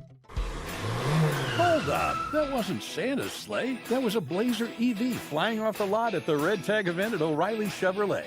We've got Red Tag pricing on the latest electric Chevys, and yes, we have the inventory. Get Red Tag O'Reilly pricing and supercharge your holidays with shockingly great deals that'll make your old gas tank jealous. Find us on Broadway next to Park Place Mall. Call 747-8000 or shop 24/7 at O'Reilly.com. EVs at O'Reilly Chevrolet. Together, let's drive. Our Window Depot coverage of U of A basketball continues. This is the Meridian Wealth Management Arizona Gameday pregame show on Wildcats Radio 1290. Now, back to your hosts, David Kelly, the captain Kelvin Yvonne, and J.W. Madden. Drive it ahead now. Bradley, lead pass down. Karchinkov gets to the baseline, to the block, turnaround, tough shot, bounces off. No good, but there's Koa Pete to tip it in. Yeah, really nice play there by Koa Pete. Ivan Karchinkov taking 2-3 defenders with him on that drive, frees up Pete for the easy tip in. Koa Pete in front of his home folks on Saturday. And the Wildcats back at McHale Center tonight, taking on Bethune Cookman, a game that will start here at 7 o'clock. And you'll hear it right here on Wildcats Radio, 1290. Koa Pete, early portions of his college career, and things have gone well. Leads the team in scoring, 14 points a game, shooting 56% from the floor. He's also averaging 5 rebounds, 3 assists, and 1 steal to start his college career, is Koa Pete. And, again, providing a presence for the Wildcats. Got to stay out of the foul trouble, maybe. That's one of the things that, you'd like to see from him. Let's hear from Toby Awaka and Koa Pete, who had an interesting exchange, a funny exchange after the game about the Wildcats making the necessary adjustments to win the game Saturday night against San Diego State. Just stay poised. We know what kind of team they are in terms of, their full court press, what they do defensively. They're very gappy. So, I think it's just getting a feel for the game, seeing, what the style is like, how they're playing us. And then, halftime we're going to make that adjustment. We knew coming into the game that they were going to be aggressive. They were going to play with a chip on their shoulder. And, just after that first half, just needed to adjust and, just play with more poise in the second. And we also started playing with swag. Yeah. Facts. So, it's not better defense. It's not better shooting. It's not, turning people over on the press. Guys, it's simply we played with more swag. Hey, Kelvin knows all about that. Play with more swag. And at the end of the day, he just had confidence. They just kept believing in themselves and what they do and how they do it. And, when you undefeated and you're number one in the country, I can see you having a little swag. Dwayne Aristotle and his freshman compadre, Koa Pete. Cole is a physical phenomenon. He's strong. People are underrating his mid-range game, like his shooting ability, to get to the cup, kind of facilitate, because he has that. He has that. And that's something we've talked about. I mean, I like that the move he makes in the mid-range. At times he just leaves it a little bit short, but man, if he stops leaving it short, he could be a serious threat in that 10 to 15 foot range. It's just balance, right? Like you think back to the Florida game, right? The very first game of the season where he had 30, and Kelvin, I mean, those mid-range turn, like especially spinning over either shoulder from 12 to 14 feet, his balance and how he went straight up and releasing it at the apex of his jump. I think I've seen more now. We talked about it on the post game, a little bit fading to one side or the other. And, you get to the next level, Kelvin, you're going to need to give that over Wemby, sure. But at this place, at this time and stage of his career, just go straight up, get in great balance, and just release the ball right at the top of your jump. Yeah, I think everybody know he wants to spin. If you cut him off, he's going to spin. I would love to see him just go right up into his shot. I think he can get over. I think he can shoot his arc is nice. So I think he can get it over a guy and finish that jump shot, and it'd be just as effective as the spin move. I think the spin move should be a counter that he goes to after he hit him with a couple jumpers and he bullied his way to the basket a few more times. Koa Pete, interestingly enough, shared a story about Dwayne Aristotle and how it was really Dwayne, even though Koa might have been the highest rated one in the class, it was really Dwayne that kind of pulled this number 2 recruiting class in the nation for the Wildcats together. Yeah, I mean, Dwayne called me and Braden when I was on my official visit, and he just told us that he wanted us to come play with him. And then I committed, and then I was recruiting Braden at McDonald's. So, I mean, McDonald's All-American, so we all kind of knew that we wanted to play with each other. And then I didn't really know much about Yvonne, but him coming over from overseas, he's been a really complimentary piece, and I'm excited for his growth as well. I think we're just going to all keep getting better. Yeah, I mean, it's again, that's you call the guys you want. Hey, I like that kid. I want to play with that kid. Hey, I'm going to Arizona. I know they're recruiting you. Let's go down there and try to make something special. happen, and we're seeing that at least through 11 games. Juwan Howard, right? Wasn't Juwan Howard the first Yep. domino to fall, and then he got Chris Webber and all those other guys to join him? I mean, a lot of times, Kelvin, you'll see that where a top flight, high school recruit, it doesn't matter if you're coming from overseas or not. Those guys all know each other. Everybody's got each other's cell from all the AAU tournaments you play together. So, yeah, I mean, they're talking to each other, and hey, why not? Why not us? Why don't we go down and do something special? Good players, Kelvin, and great players, they like to play with other good and great players because, that's just going to lead to more success and more eyeballs on your team as a whole. Well, especially players that complement your game, right? And so I can see Aristod wanting Pete because of the way he dominates inside. Aristod is a catch-and-shoot 3 guy, and he can go off the dribble if need be, but he loves to get open and let those threes fly. And also he's a tough defender on the wing that can interchange defensively. And then you have Berries in there, a guy that can create his own shot, which in turn is going to gravitate people toward him to open up Aristod as well. So I think Aristod was being a little selfish in that too, understanding that if he can get these guys around him, his opportunities and his chances of being a great team, would be better. And I think he was smart of that. I think it's working out pretty good. So Dwayne Aristod was being a nice guy but trying to recruit Koa Pete. He was also trying to get open looks. That's what you're saying. I think he was smart. I mean, if I was in his position, I would be doing the same thing. I want guys that can fit. You don't just want necessarily the best guys. You want guys that can fit what you're trying to do.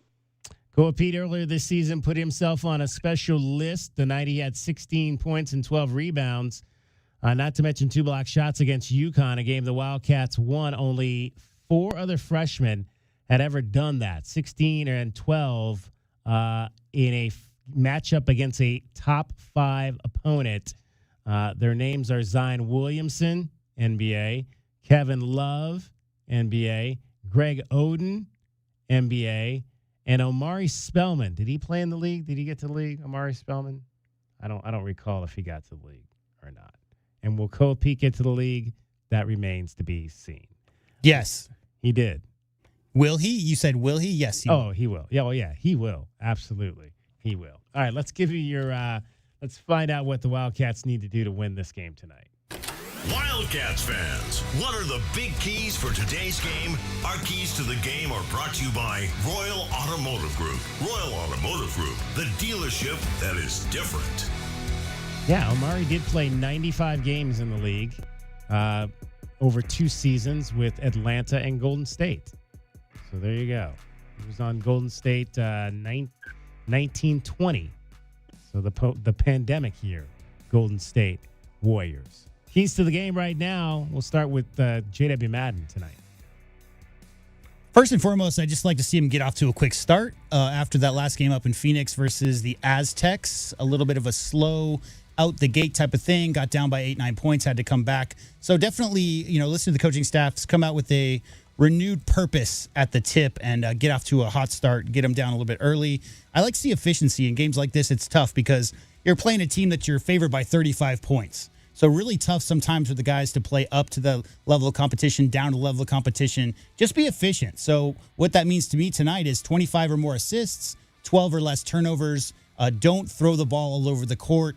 Run the offense, find the open man, and get others involved. We've said this for quite a few times. They've had they've been favored by a large number. Just get the 7th, 8th, 9th guys into the game. Get Evan Nelson some time. Obviously, get Dwayne Aristod some meaningful minutes. Get everybody else involved. Make sure that everybody is on the same page moving into the Big 12 Conference. And those are my keys tonight. Calvin Efon. They like to do a lot of pick and roll, so we're going to have to guard the pick and roll. And I want to see how we're going to be in drop coverage, or we're going to get up and switch. I want to see what the different coverages are going to be and how we handle that. Reggie Theus is a big NBA guy, and he kind of let those guys play free flow off the pick and roll. So again, Arturo Morris is a strong scoring guy. I would like to see who's going to match up with him and make sure that he doesn't have a good night. Also, they run that 2-3 defense. I want to see us attack it with the high-low and really establish our guys on the inside against that 2-3. I don't want to shoot up a lot of threes against it because, again, I think that they're very weak on the inside and shooting a lot of long shots to be to their advantage. All right, and I think one thing I want to see tonight is maybe more transition baskets. I think that's one area where, we think and we talk about the defense and how good this defense is, but the Wildcats really necessarily haven't gotten out and put up like big numbers in terms of transition points in any of these games. And I'd like to see maybe them be able to do that a little bit more in this game. Defend at that end of the floor and then get out. I'd love to see a game where they scored 20 fast break points. I don't know if we've seen that yet this year, but let's see that this could be a night where you can do that and really get out and run and establish yourself. And JW, you talked about getting off to a fast start. If you defend and get out in transition, that could put you up early in a game like this against the Bethune Cookman. So I want to see 20 fast break points tonight for the Arizona Wildcats. We know they're going to dominate on the boards there, plus 15. Really plus 20, I think, would be a really good night against a team like Bethune Cookman. And everybody gets out healthy. That's the main thing, I think, as you get through these last two games heading into Big 12 play. Everybody gets out healthy. Keep Jaden Bradley under 20 minutes. Let some of those other guys get some runs, like your freshman and Evan Nelson, and coast home and make us all winners. Make us all winners in beating the book tonight. That'll be fun. Well, we're not all going to win because Kelvin went a different way. So there you go. Those are our keys for today's game. The keys to the game. Brought to you by Royal Automotive Group. Royal Automotive Group, the dealership that is different. The foundation of a great basketball team begins with the starting lineup. Today's starting lineup is brought to you by Rocking K, a master plan community designed by nature. Jaden Bradley is one guard for your Arizona Wildcats. He is 6'3" out of Rochester, New York, averaging 14 points and 4 assists per ball game. Braden Burries, 6'4", freshman out of San Bernardino, California. Burries 14 points and has averaged 18 over the last 6 games. The man in the middle, Motiejus Krivas, Chule, Lithuania, 7'2", 10 points, 8 rebounds on the season. Ivan Karchinkov, one forward. Ivan Karchinkov, 6'7", out of Munich, Germany, averaging 8 points and 4 rebounds. And Koa Pete, 6'8", freshman out of Chandler, Arizona. Koa Pete averaging 14 points and 5 rebounds this season. That is going to wrap up our show for today.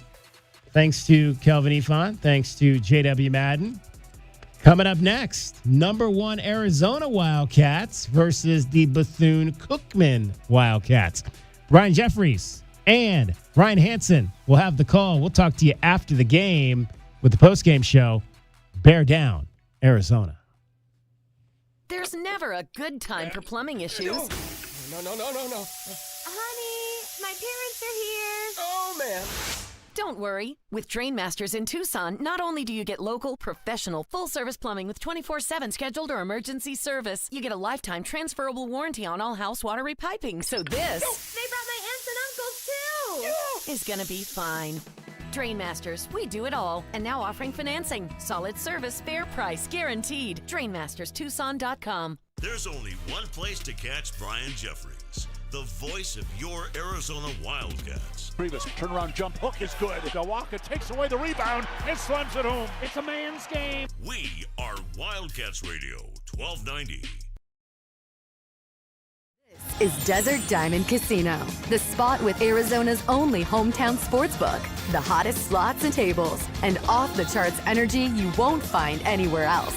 Here, there's always a fun-filled, action-packed, downright unforgettable night right around the corner. So let your hair down, turn the sparkle all the way up. It's time to live the diamond life. Desert Diamond Casino. An enterprise of the Thona Ogden Nation. I grew up in a broken home, and I remember being homeless and being pregnant in Tucson. I remember being scared, and I went to Gospel Rescue Mission at Christmas time. And that was when everything changed. The gospel did more than just keep me sober. I started finding myself. Hi, I'm Christina, and I've been clean and sober for almost 6 years. Go to grmtucson.com to give today. The garage is more than a place to park your car. It holds prized possessions, and for most, it's a bustling entryway to the home. That's why LiftMaster designed the first ever opener with a built-in wide-angle camera and two-way audio, so you can see what matters and secure what's inside. Ensure your family and prized possessions are secure with a reliable garage door opener that's built to last and powered by MyQ for smartphone control. The team at Kaiser Garage Doors and Gates are your locally owned LiftMaster professionals. Visit kaisergarage.com to learn more. Hi, this is Natalie Fernandez at Meridian Wealth Management, and one of the hardest things I witness is when someone passes and they hadn't updated their beneficiaries properly beforehand. We all experience change in our lives, marriage, divorce, kids, and we work very hard for what we have. Leaving your legacy exactly the way you desire is important. This is your reminder to review all of your beneficiary designations today and at least annually. Seek guidance if you need it. Call our office at 520-719-1433 for more information. Advisory services provided by Meridian Wealth Management, a registered investment advisor. Well, it's that time of year. You dress the kids up for the holiday parties, and they hate it. You dress everybody up for the annual holiday card picture, and, well, everybody hates that.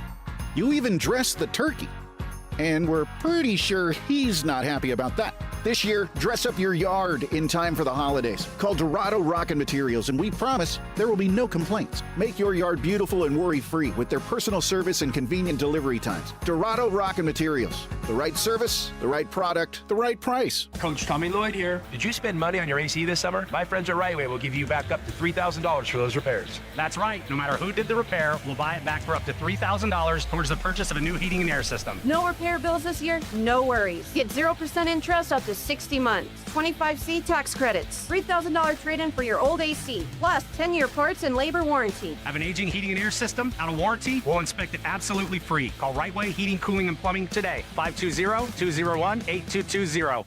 Did you know collecting sports cards is one of the fastest growing hobbies around? Whether you're looking to start or expand your collection, Showtime Cards is your ultimate destination. As one of the leading card shops in the country, they've been serving our community for over 25 years with the best in sports cards and trading card games. From rare finds to the latest releases, Showtime Cards has it all. Check them out at ShowtimeCards.com or visit them today at 5801 East Speedway and discover why collectors everywhere trust Showtime Cards for their passion. Wildcats Radio 1290 studios are brought to you by ICCU at ICCU.com. KCUB Tucson, a Cumulus media station. Little jumper in the lane, rolls in for two, drives into the lane to the bucket and good.